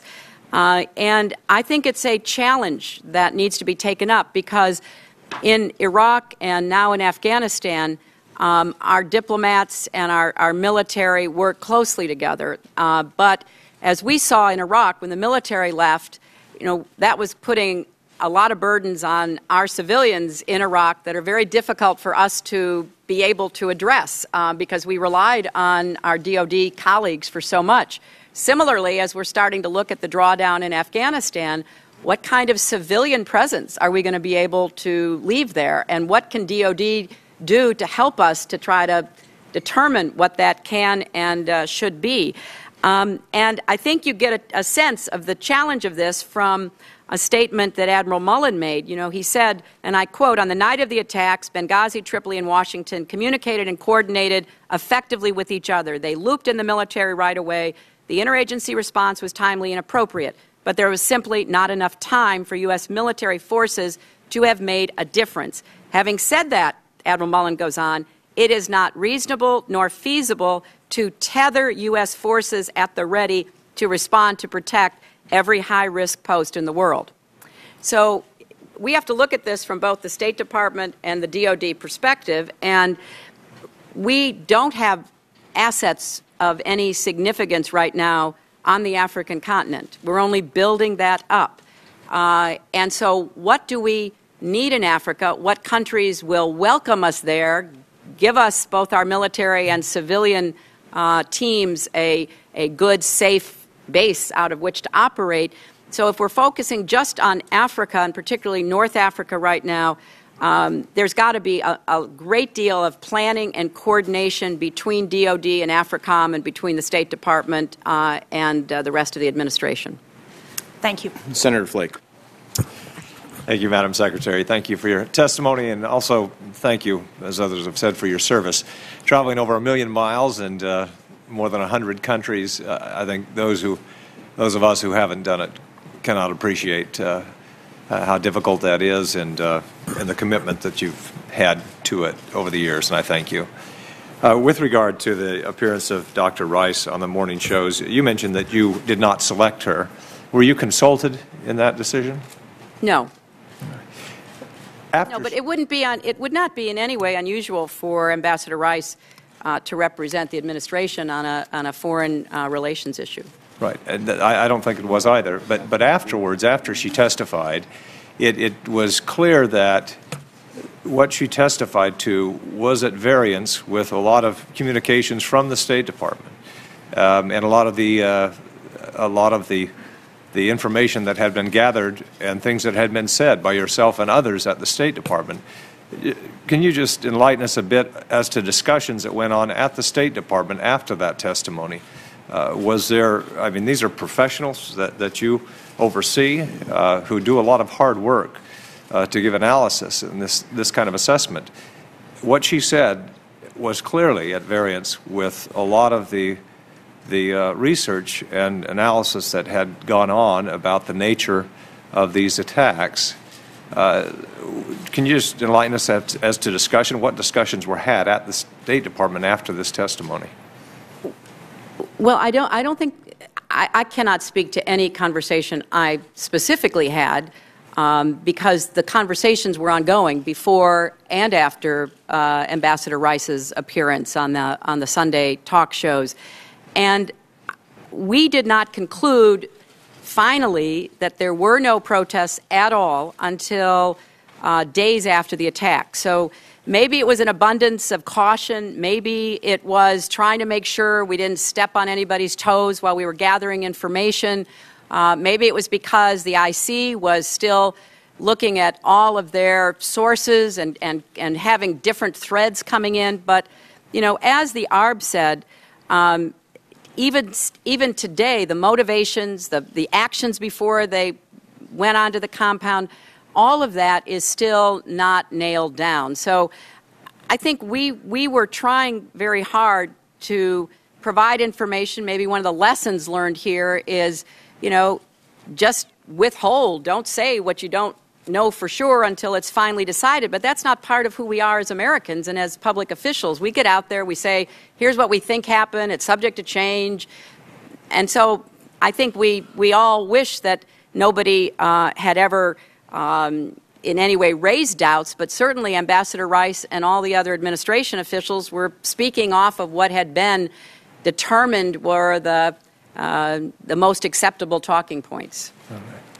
Well, I think we know now that talking points, we don't exactly know where they were changed or how they were changed, but they were changed or altered. And I think that we can all concede that we were not given a clear picture of what went on. Well, but Senator, and you know, we didn't have a clear picture. I wish I could sit here today and tell you that within days, within a week, by September 20th, when we came up here, we had a clear picture. We did not have a clear picture. And that, you know, if you wish to fault the administration, it is that we didn't have a clear picture and we probably didn't do as clear a job explaining that we did not have a clear picture until days later, creating what I think are legitimate questions. You know, I understand, I've been on the other side of the table. I understand trying to figure out what was going on and why were we told this, that, and the other. But I can only assure you that as the information came to light and as people thought it was reliable, we shared it, but that took some time. Right. Thank you. In the remaining seconds left, you mentioned that many of the recommendations have now been put in place. There are protocols in place to make sure that if security is not adequate, that we move our diplomats and others to places where they're more secure or whatever. But let me just say, there were protocols in place before this there were tripwires that we tripped, and the actions that were outlined to be taken were not taken. How can we be assured here that the new protocols that are in place, with these new recommendations being implemented, will be followed or adhered to? Because they clearly weren't before. Well, Senator, I want to make clear that no one in the State Department, the intelligence community, any other agency ever recommended that we close Benghazi. We were clear-eyed about the threats and the dangers as they were developing in eastern Libya and in Benghazi. But there was no decision made and nothing that prompted such a decision. Now, sitting here today, we have probably at least 20 other posts that are under a serious threat environment as I speak to you.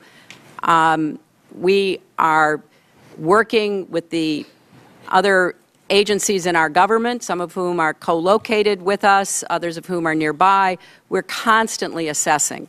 And sometimes we get it wrong, but it's rare that we get it wrong. This was one of those terrible, tragic times when, you know, there was an assessment shared by the ambassador, shared by others, that turned out not to take into account the militants attacking that night. So I can tell you there are, as you say, tripwires, but what we're going to try to do is elevate the discussion and the decision-making so that there's not any doubt that everybody's on the same page, that we're not missing information, we're not husbanding resources and thereby making less than optimal decisions. That's what we're going to try to institutionalize going forward. Thank you. Senator Coons.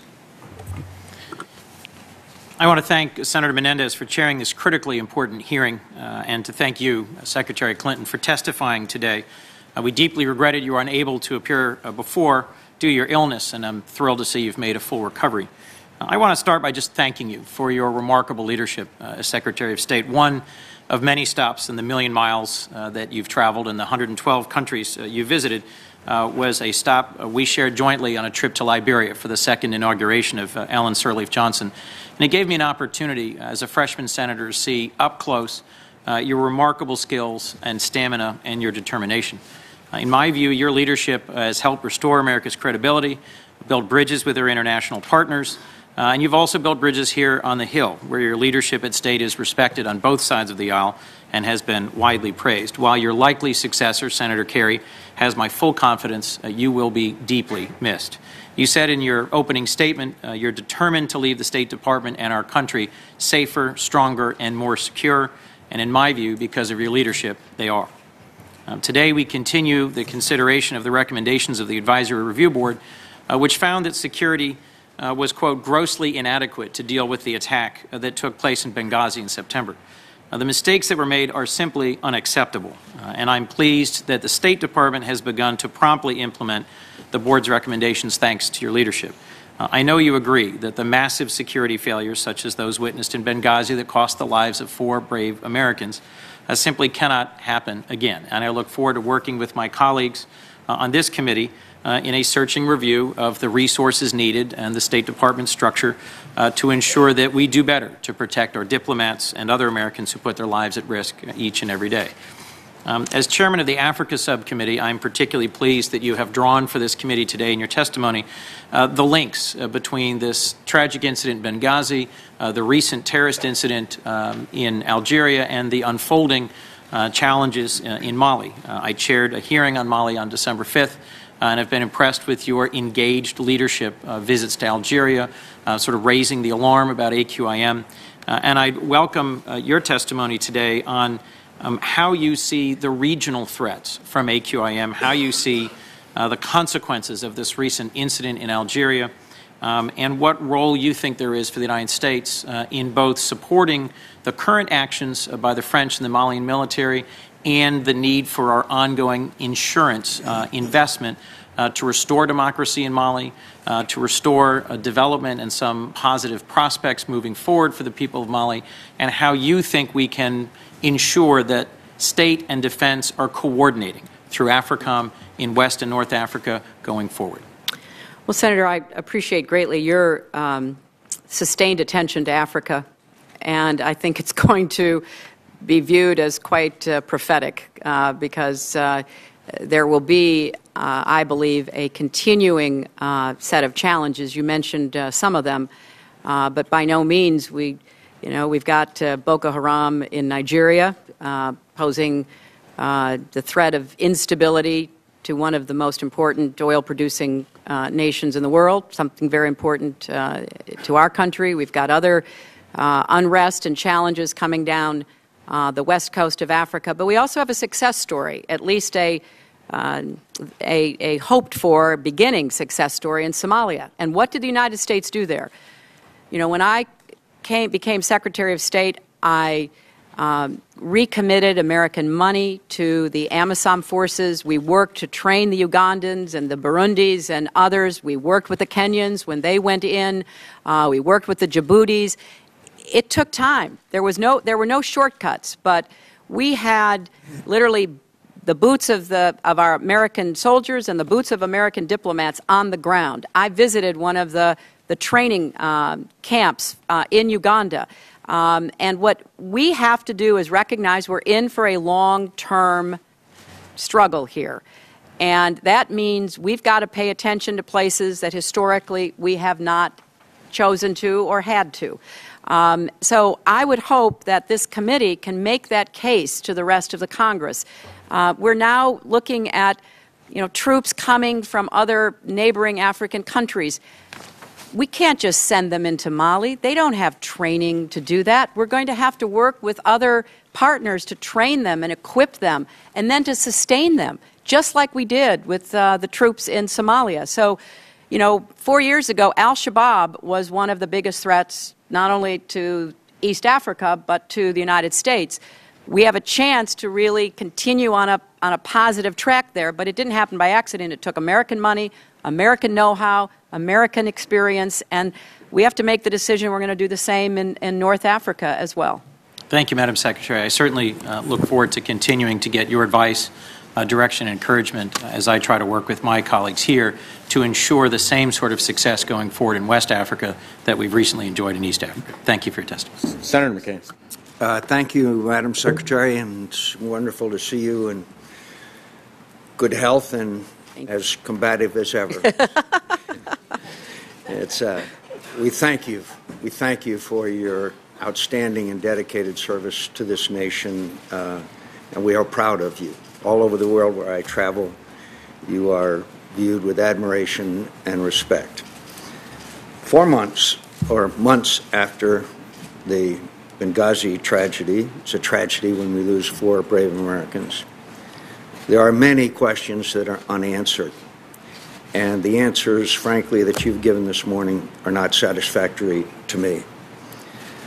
Were you and the President made aware of the classified cable from Chris Stevens said that the United States consulate in Benghazi could not survive a sustained assault? Numerous warnings, including personally to me, about the security were unanswered or unaddressed. It took a CNN reporter looking through the consulate to find Chris Stevens' last warning.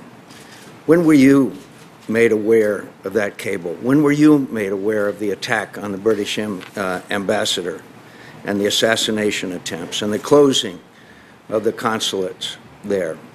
And what actions were taken? What was the President's activities during that 7-hour period? On the anniversary of the worst attack in American history, September 11th, we didn't have Department of Defense forces available for 7 hours. 2 brave Americans died in the last hour. With all these warnings, all these things took place, we didn't have a single Department of Defense asset apparently available to come to these rescues. I categorically reject your answer to Senator Johnson about, well, we didn't ask these survivors who were flown to Ramstein the next day that this was not a spontaneous demonstration. To say that it's because an investigation was going on The American people deserve to know answers, and they certainly don't deserve false answers. And the answers that were given to the American people on September 15th by the ambassador of the United Nations were false, in fact, contradicted by the classified information which was kept out of the Secretary of the United Nations report, who, by the way, in the President's words, had nothing to do with Benghazi, which questions why she was sent out to start with. Why is it that the administration still refuses to provide the full text of emails regarding the deletion of references to al-Qaeda and terrorism in the talking points? Why do we care? Because if the classified information had been included, it gives an entirely different version of events to the American people. You're going to the American people and tell them what happened, then you ought to have your facts straight, including, the ambassador said, quote, al-Qaeda is decimated and our consulates and embassies are secure. So here we are, 4 months later, and we still don't have the basic information. Now, if you want to go out and tell the American people what happened, you should at least have interviewed the people who were there, instead of saying, no, we couldn't talk to them because an FBI investigation was going on. And by the way, as I said at the time, I just happened to be on one of those talk shows, people don't bring RPGs and mortars to spontaneous demonstrations. That's a fundamental. And of course, the President continued to say, days afterwards, September the 12th, he made a reference to act of terror. September 12th on 60 Minutes, too early to know. September 20th on Univision, we're still doing an investigation. September 24th on The View, we're still doing an investigation. The President of the United States, as late as September 24th, 2 weeks later, did not acknowledge that this was an act of terror conducted by people who were at least somehow connected to the al-Qaeda. And finally, Madam Secretary, I strongly disagree with your depiction of what we did after Gaddafi fell. We did not provide the security that was needed. We did not help them with border security. We did not give them the kind of assistance that would have been necessary to help dismantle these militias that still, to this day, remain a challenge to democracy in Libya and freedom. You knew Chris Stevens very well. I knew him very well. I knew him on July 7th when I went to Libya to observe the elections. And at that time, on July 7th, he expressed to me his deep and grave concerns about security, particularly in Benghazi. And he continued to communicate with the State Department, and I don't know who else was privy to those cables, of his deep concern about the security there and the need for additional assistance. And I will argue with facts that after that event took place, after the fall of Gaddafi, the, quote, soft footprint was partially, to some degree, responsible for the tragedy that took place. The American people and the families of these 4 brave Americans still have not gotten the answers that they deserve. I hope that they will get them.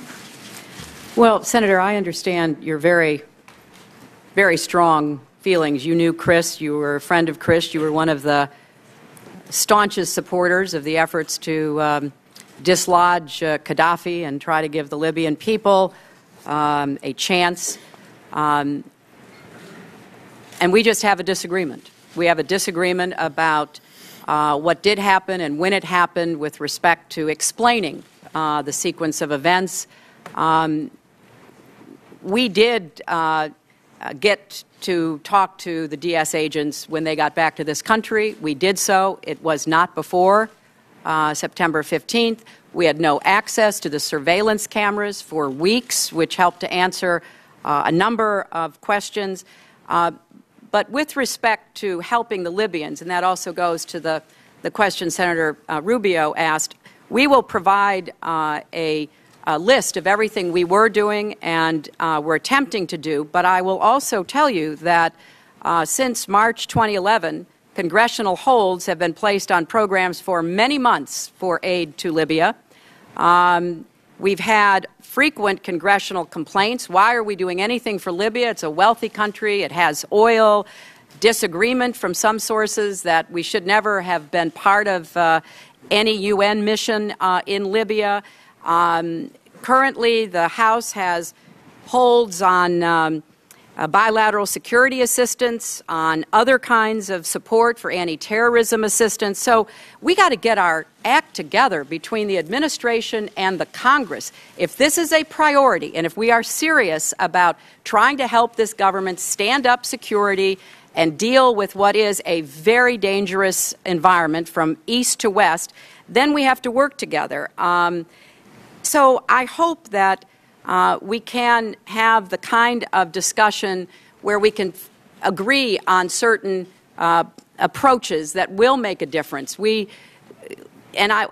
would urge that you look and read both the classified and unclassified versions of the ARB that tries to deal with the very questions that you and Senator Johnson are raising, the timing of it and the like. But I also hope we're looking forward, because right now Libya is still dangerous. It is still in a very unstable status, and whatever we can do for them, we at least ought to agree we need to do and get out there and start delivering. Thank you, Madam Secretary. Thank you, Mr. Chairman. Madam Secretary, I want to honor our commitment to you to try to keep you within a certain time frame, knowing you have to also go before the House. I also want to honor the opportunity for every member to ask a question. So I appreciate your very thorough and thoughtful answers, but to some degree you will dictate your own time frame. So with that, Senator Durbin. Madam Secretary, thank you for being here. Excuse me. It was a little more than 4 years ago that a number of your colleagues, myself included, encouraged you to take on this responsibility, believing you would have a profound impact on the world and on the diplomacy of the United States, and you have. Thank you so much for all you've done. I also want to say a word on behalf of Ambassador Rice, an extraordinary individual who has served this country well. I think some of the criticism that was heaped on her was unfair and did not reflect the fact that she was reporting the best information she had available at the time. And as you've said, more information became available, and it was dutifully reported. I do want to make one point for the record here about whether the American people are told everything right away, in the right way, so that they can be fully informed.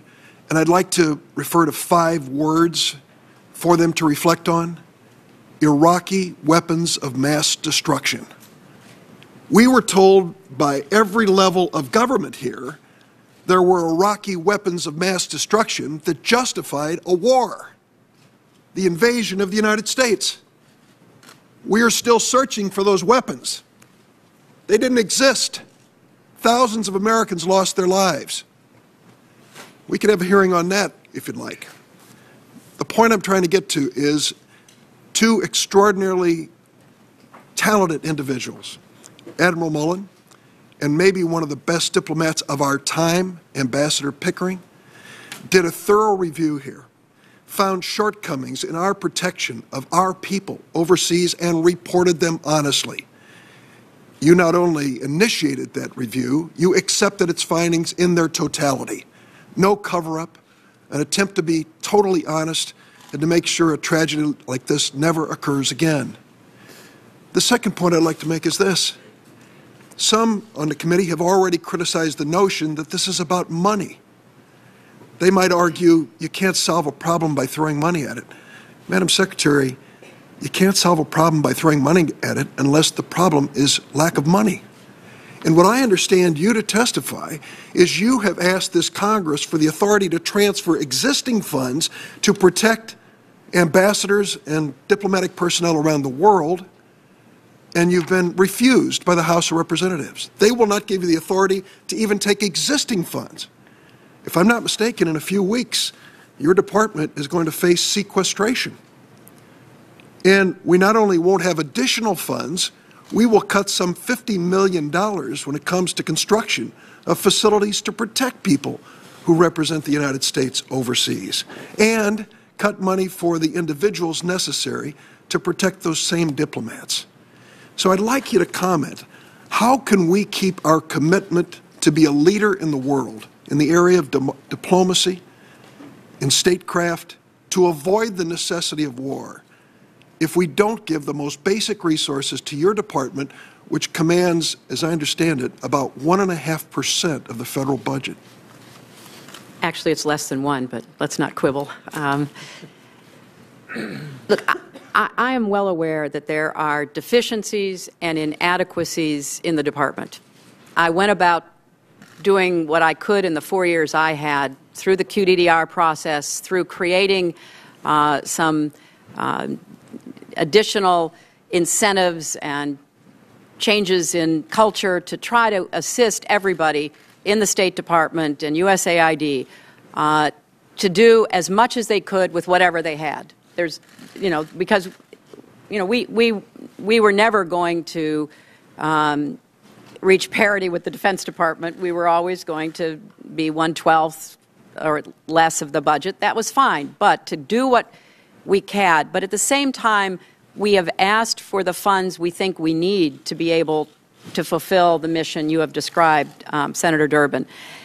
And we need the help of this committee. I mean, I am one who believes that we have to both walk and chew gum at the same time. We have to deal with our own economy and our fiscal situation. That is a given, because that is the source of our strength and our capacity. But we also have to be smart about making the right investments in diplomacy and development to try to solve problems and prevent them. So, I have outlined what should be a no-brainer. Let us have the permission to take money we already have. We're not asking for more money, and put it to work where the ARB told us to do. And then let's look at the budget as we move forward. Now, sequestration will be very damaging to the State Department and USAID if it does come to pass, because it throws the baby out with the bath. Are there programs that we could reduce, make more efficient? Yes, that's part of what I've been trying to do, is to push that forward, and that's what the QDDR process was about. But there are also a lot of very essential programs, first and foremost the security of our personnel in dangerous places that we can't afford to cut more of. And so I hope we get the transfer authority and then have a sensible budget discussion going forward. Thank you. Thank you. Senator Barrasso. Thank you, Mr. Chairman. Madam Secretary, I want to thank you for your incredible commitment to this country as First Lady, as a member of this body, as well as Secretary of State. And as a doctor, I will tell you, I have seen you work yourself to exhaustion, not for your own benefit, but for the benefit of the people of this country, and the country is grateful for that. I, like you, agree that we need to make sure that something like this never happens again. And I've kind of looked at it like the Challenger explosion, where we lost those 7 astronauts because of an O-ring and problems there. And they said, well, we didn't see it coming, but we could have seen it coming and should have seen it coming. As you said, you never saw the security request. Vice President Biden in the presidential debate said, no one told us. I mean, the concern is that we should have been seeing these sorts of things. There were the attacks on the British ambassador. There were the attacks on the Red Cross that they pulled out of Benghazi. There were attacks on the consulate itself, and yet we had no evacuation plan established, in spite of the fact that months earlier in Libya, we had to, I think, get an Italian ferry boat to be able to get people out who were in danger, who were diplomats at the time. So those are the concerns. We want to make sure that there's security for our ambassadors, which gets to the issue of, we talk about what happened on the talk shows, and they said the best information was what was best available at the time. The American people heard we had a substantial security presence. They heard we obviously did have a strong security presence. They heard obviously there was a significant security presence.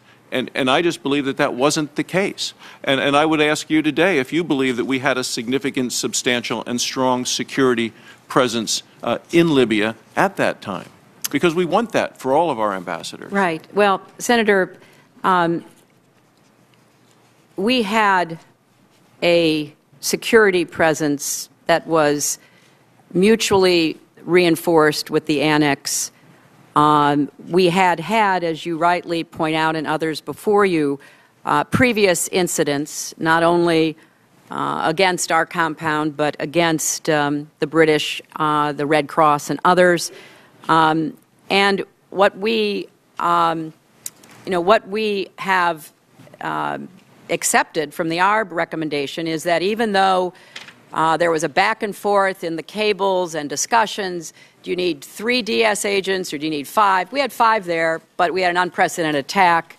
As one of the former RSO's regional security officers testified, an attack that truly was not expected, even though on that night we had the requisite number of DS agents. So, we can get mired in the back and forth, but I believe we will be doing more to help prevent future tragedies and attacks if we take the ARB recommendations, because after all, they had no stake in this debate one way or the other. They just wanted to look at the facts, which they did an excellent job doing, and then tell all of us what we needed to do, and that's what I think our highest responsibility is. Thank you, Madam Secretary. Thinking about future attacks and trying to prevent those, on September 12th, the President vowed to, quote, bring to justice the killers who attacked our people in Benghazi.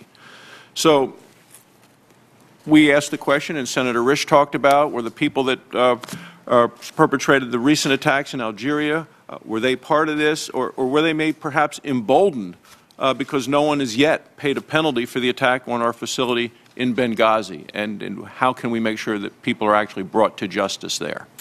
Well, I believe that, well, I know that the FBI has been briefing some committees. I assume members or staff of this committee are included. I don't know that, but I would assume, about the progress of their investigation. I got the most recent update from the director just a few days ago when he returned from North Africa. They are following some very promising leads and putting together cases. They would have to speak to you directly about that in a classified setting. But I think what they are trying to determine is how best to respond. And I think what the President clearly said is we will respond and we will bring those to justice. And I don't think anybody should doubt this President at his word. We have some very good examples that it may take time, but he does not in any way divert attention from the goal of bringing them to justice. Thank you, Madam Secretary. The President also said al-Qaeda has been decimated, and in light of the recent terrorist activities that we continue to see in North Africa, around the world, would you characterize that as al-Qaeda has been decimated? Well, core al-Qaeda certainly has been. I think you would hear the same from the intelligence community or DOD.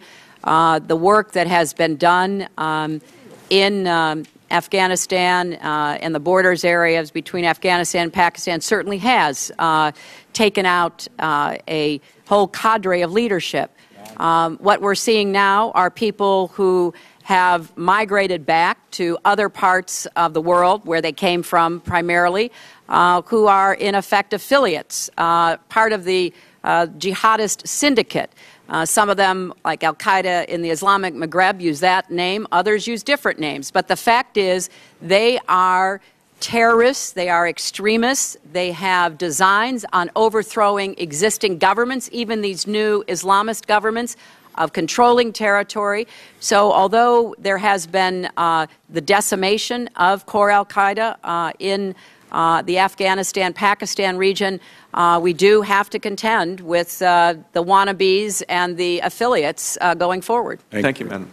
Senator Udall. Thank you, Mr. Chairman, and thank you, Madam Secretary, for being here, and it's great to see you today. You have been, I think, a real and dedicated public servant for this country, and your travels around the world, as many here have talked about it, the 1,000,000 miles that you've put on and all the countries you visited. And I think you've been to many countries where they've never had a Secretary of State. And I've seen firsthand when I've been to many of these countries, the difference it makes to have you there on the ground. So I first of all just want to thank you for that, and I know it does take a toll, but you are incredibly dedicated to that. Secondly, it's great to see you here in good health, smiling and engaging with all of us.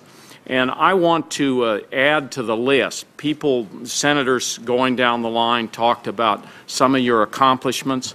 I know previously I talked to you about cook stoves, which I know has been one of your initiatives, and it's once again an example of picking something where people around the world who are living on $1 or $2 a day, if you put in a technology like a up-to-date cook stove, you can make a big difference on their health and the health of their children, and you can make a big difference on the environment. So I would add that to the list that has been given here today of very thoughtful policy making on your part.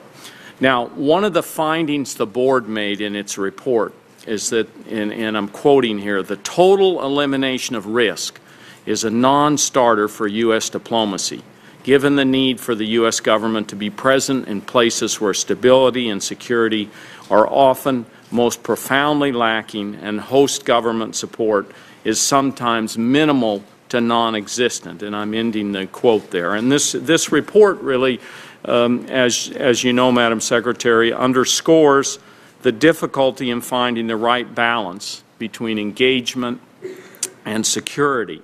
And I fully support, as you've asked here and you've made the point to our committee, the idea that we should reprogram this $1.4 billion, get our act together, and respond to the recommendations.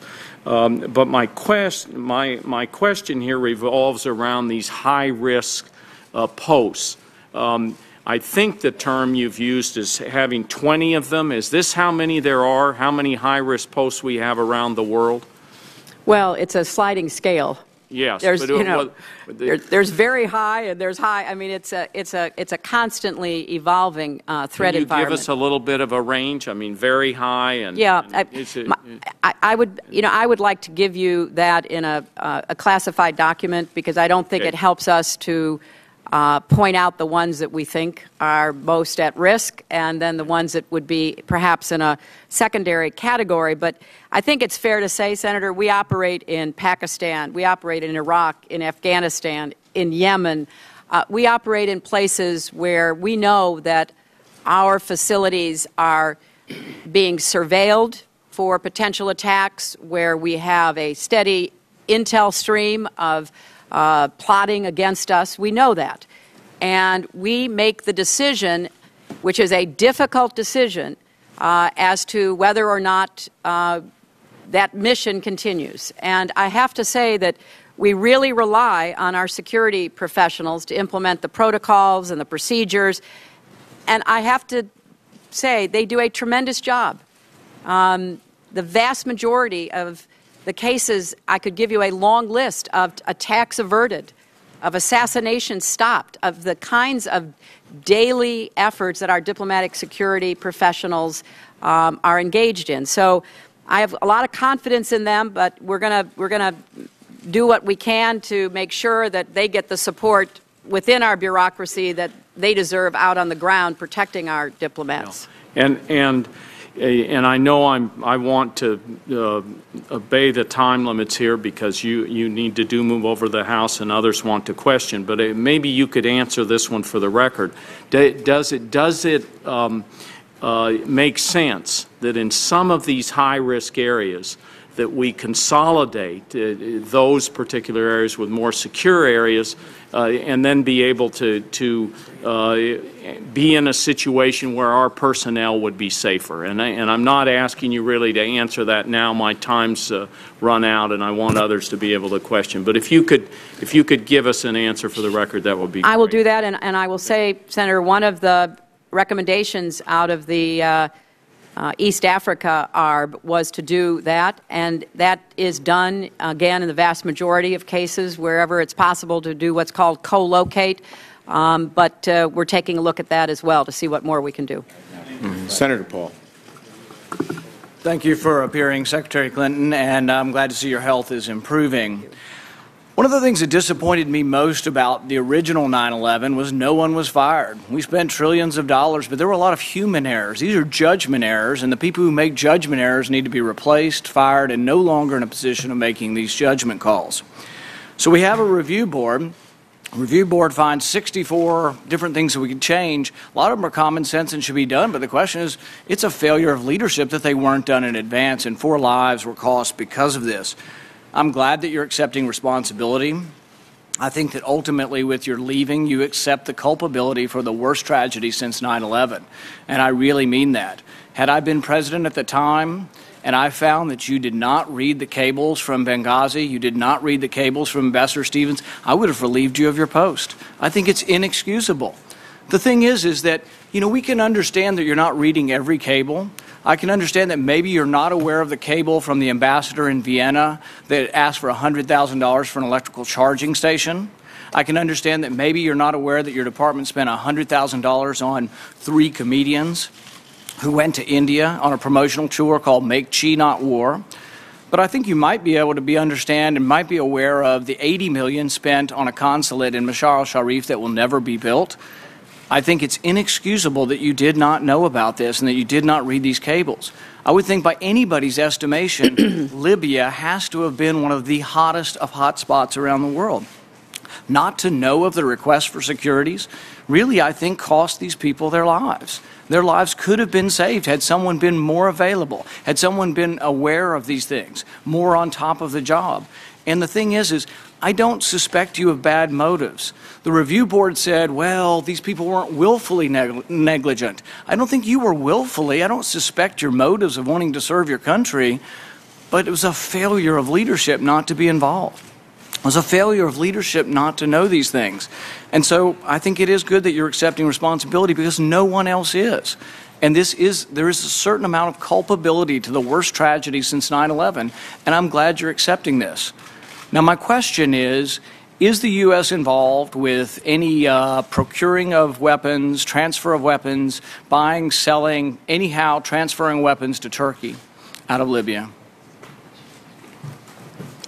To Turkey? I will have to take that question for the record. Nobody's ever raised that with me. It's been in news reports that ships have been leaving from Libya and that they may have weapons. And what I'd like to know is the annex that was close by, were they involved with procuring, buying, selling, obtaining weapons? And were any of these weapons being transferred to other countries, any countries, Turkey included? Well, Senator, you'll have to direct that question to the agency that ran the annex. And I will see what information is available. And you're saying you don't know? I do not know. I don't have any information on that. And with respect to personnel, Senator, first, that's why we have independent people who review the situation, as we did with the Pickering and Mullen ARB, and all 4 individuals identified in the ARB have been removed from their job. Secondly, they've been placed on administrative leave while we step through the personnel process to determine the next steps.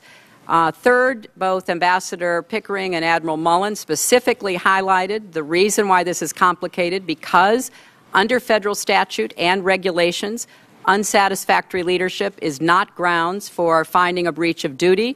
The ARB did not find these 4 individuals breached their duty. So I have submitted legislation to this committee, to the Congress, to fix this problem so future ARBs will not face the situation. But here's the problem. The review board has all these recommendations, but there's one thing they failed to address, and I think you've failed to address, and it sets us up for another tragedy like this. They should have never been sent in there without a military guard. This should have been an embassy like in Baghdad in a war zone, and it should have been under military guard, significant military guard, Defense Department command. I don't think the State Department's capable of being in the war zone and protecting these people. I still don't think that. I think another tragedy could happen. I think another tragedy could happen in another war zone around the world. I think someone needs to make an executive decision. Someone needs to take leadership, and with that leadership should should be that you shouldn't send them in with no Marines. You shouldn't send them in with Marines that are to guard records, not people. You shouldn't send them in with the same kind of ambassador or embassy staff that you have in Paris. I think that's inexcusable. Well, Senator, the reason I'm here today is to answer questions the best I can. I am the Secretary of State. And the ARB made very clear that the level of responsibility for the failures that they outlined was set at the Assistant Secretary level and below. The administration has sent officials to the Hill more than 30 times. We've given as much information. We've been as transparent as we can. Obviously, we will continue to brief you and others to answer any and all questions that you have about going forward. The reason we put into effect an accountability review board is to take it out of the heat of politics and partisanship and accusations and to put it in the hands of people who have no stake in the outcome. The reason I said make it open, tell the world, is because I believe in transparency. I believe in taking responsibility. And I have done so, and I hope that we're going to be able to see a good working relationship between the State Department and the committee going forward. Thank you. Senator Murphy. Thank you very much, Mr. Chairman. Secretary Clinton, I approach this hearing with some degree of sadness. It's my first and your last. But I am so appreciative of your service. You've done such credit to this nation, and though we will be sorry to see you go, we know that you will continue to give us good counsel and good advice in the coming years.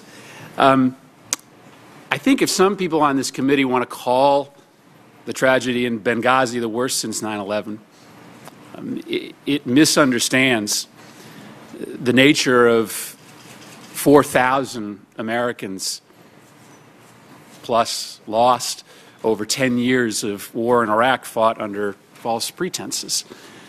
It was fought under false pretenses, but it was also fought, I think, because we had a misunderstanding of what we could do and what we could manage in that region, what was under our control.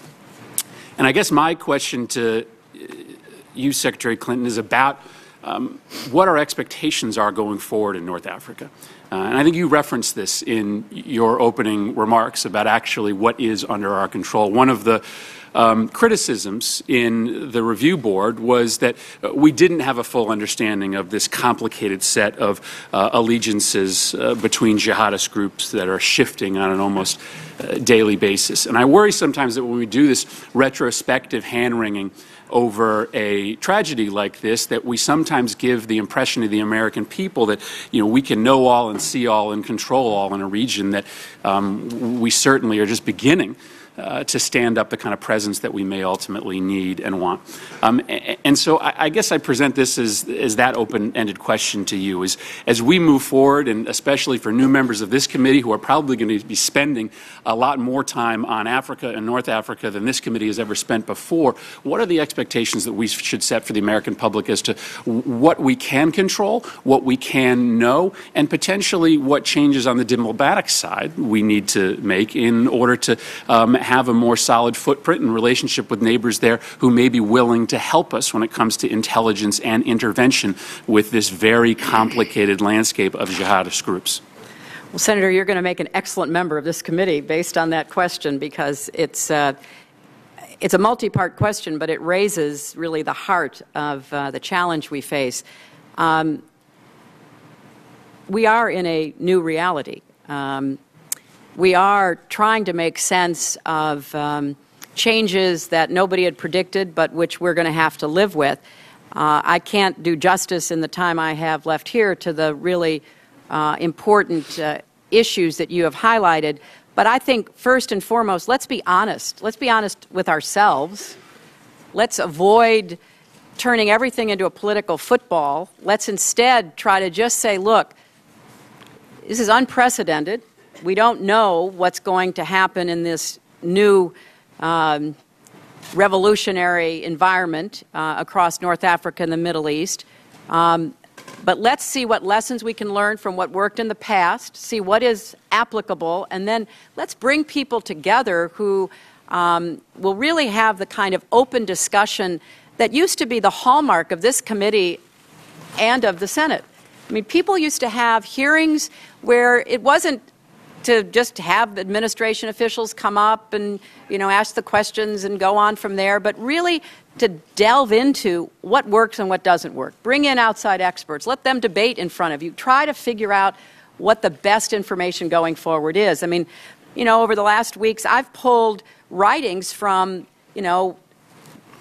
what you would call very conservative and very liberal commentators who kind of reach the same conclusion about what we should be doing in this region. We have to approach it with humility, but we've got some real assets if we deploy them right, and helping to rebuild security is essential. We did it in Colombia. It took a decade. We did it directly in Colombia. We did it as a partner with others in Somalia. And there are a lot of other examples all the way across the world. Let's be smart and learn from what we've done in the past and see what can be transferred into the present and the future. And let's be honest in trying to assess it to the best of our abilities. And I think with the new chairman and the new ranking member, from my conversations with both of them, I think this committee could play such an essential role in trying to answer your questions and put forth a policy that wouldn't go lurching from administration to administration, but would be a steady one, like we did with Colombia, like we did in the Cold War. Let's be smart about this. We have more assets than anybody in the world, but I think we've gotten a little bit, off track in trying to figure out how best to utilize them. Thank you. Senator Kaine. Madam Secretary, I also regret that our overlap will be so brief. I think the country is at its strongest when we balance military strength with diplomatic strength, economic strength, and strength of our moral example. And I can't think of a person that exemplifies that balance in a public service career as well as you do, and I appreciate that. Thank you, Senator. A few questions, sort of detailed questions that trouble me. In the unclassified version of the ARB, there's a comment, a brief one. In December 2011, the Undersecretary for Management approved a one-year continuation of the U.S. Special Mission in Benghazi, which was never a consulate and never formally notified to the Libyan government. Why wasn't this special mission notified to the Libyan government? Is that a common practice? Did the lack of the notification have any connection with the weak Libyan governmental response on the 11th? And are there any changes in connection with the ARB recommendations to the idea of special missions that are not notified formally to their host governments? Well, Senator, congratulations to you as well, and welcome to this committee. The United States notified to the Libyan government the specific names of people who were serving in Libya in both Tripoli and in Benghazi. That in no way affected the legal obligation of Libya under the Vienna Convention. The problem, as I said, was not their willingness; it was their capacity. And as you know, from the first time Chris Stevens arrived before the fall of Gaddafi, he relied not on any Libyan governmental security, but on the February 17th Brigade, and then we supplemented that after Gaddafi's fall with DS agents, with private security contractors. So there was no effect on anything from the Libyan government that was related to that. However, we do think that needs to be looked at going forward. The ARB made a very important point that the so-called temporary nature of the mission did prove to be confusing to people down the chain responsible for reading those cables. We get about, I don't know, how many millions of cables do we get? And I have to confess, I do not read all the cables that come into the State Department. That's why we have a huge workforce of people who are given responsibility and expected to carry forward that responsibility. And I think designating it as temporary in the ARB's findings did cause an extra level of uncertainty to some extent. You know, as the chairman said at the very beginning, quoting from the ARB, there has been an acculturation in the State Department to husband resources, to try to be as careful in spending money as possible. And then I think adding to that the fact that it was, quote, temporary, probably did lead to some of the confusion that we later saw played out in the cables, but not the status of it for the Libyan government. How common is it for us to rely on local non-governmental security, as was the case with the Blue Mountain and February 17 brigades in Benghazi? Well, it's very common. We employ privately employed security guards in a very high number of our posts around the world. I mean, if you go to the embassy in Baghdad or you go to the embassy in Kabul or really many of our high-threat places, you will see private security guards. Now, because of problems with private security guard contracts that came to light in Iraq, whereas you remember there were a lot of difficulties. These were private security guards who were protecting diplomats and development experts, other civilians.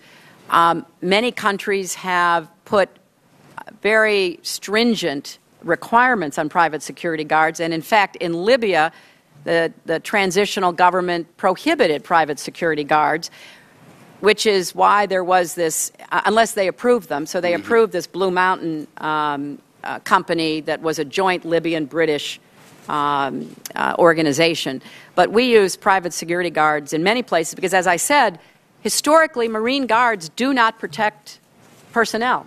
Their job is, to really take care of classified material and to destroy it if necessary. We had no classified material at Benghazi. And it was unfortunate that we evacuated all the Americans and unclassified material was left behind, but we had no classified material.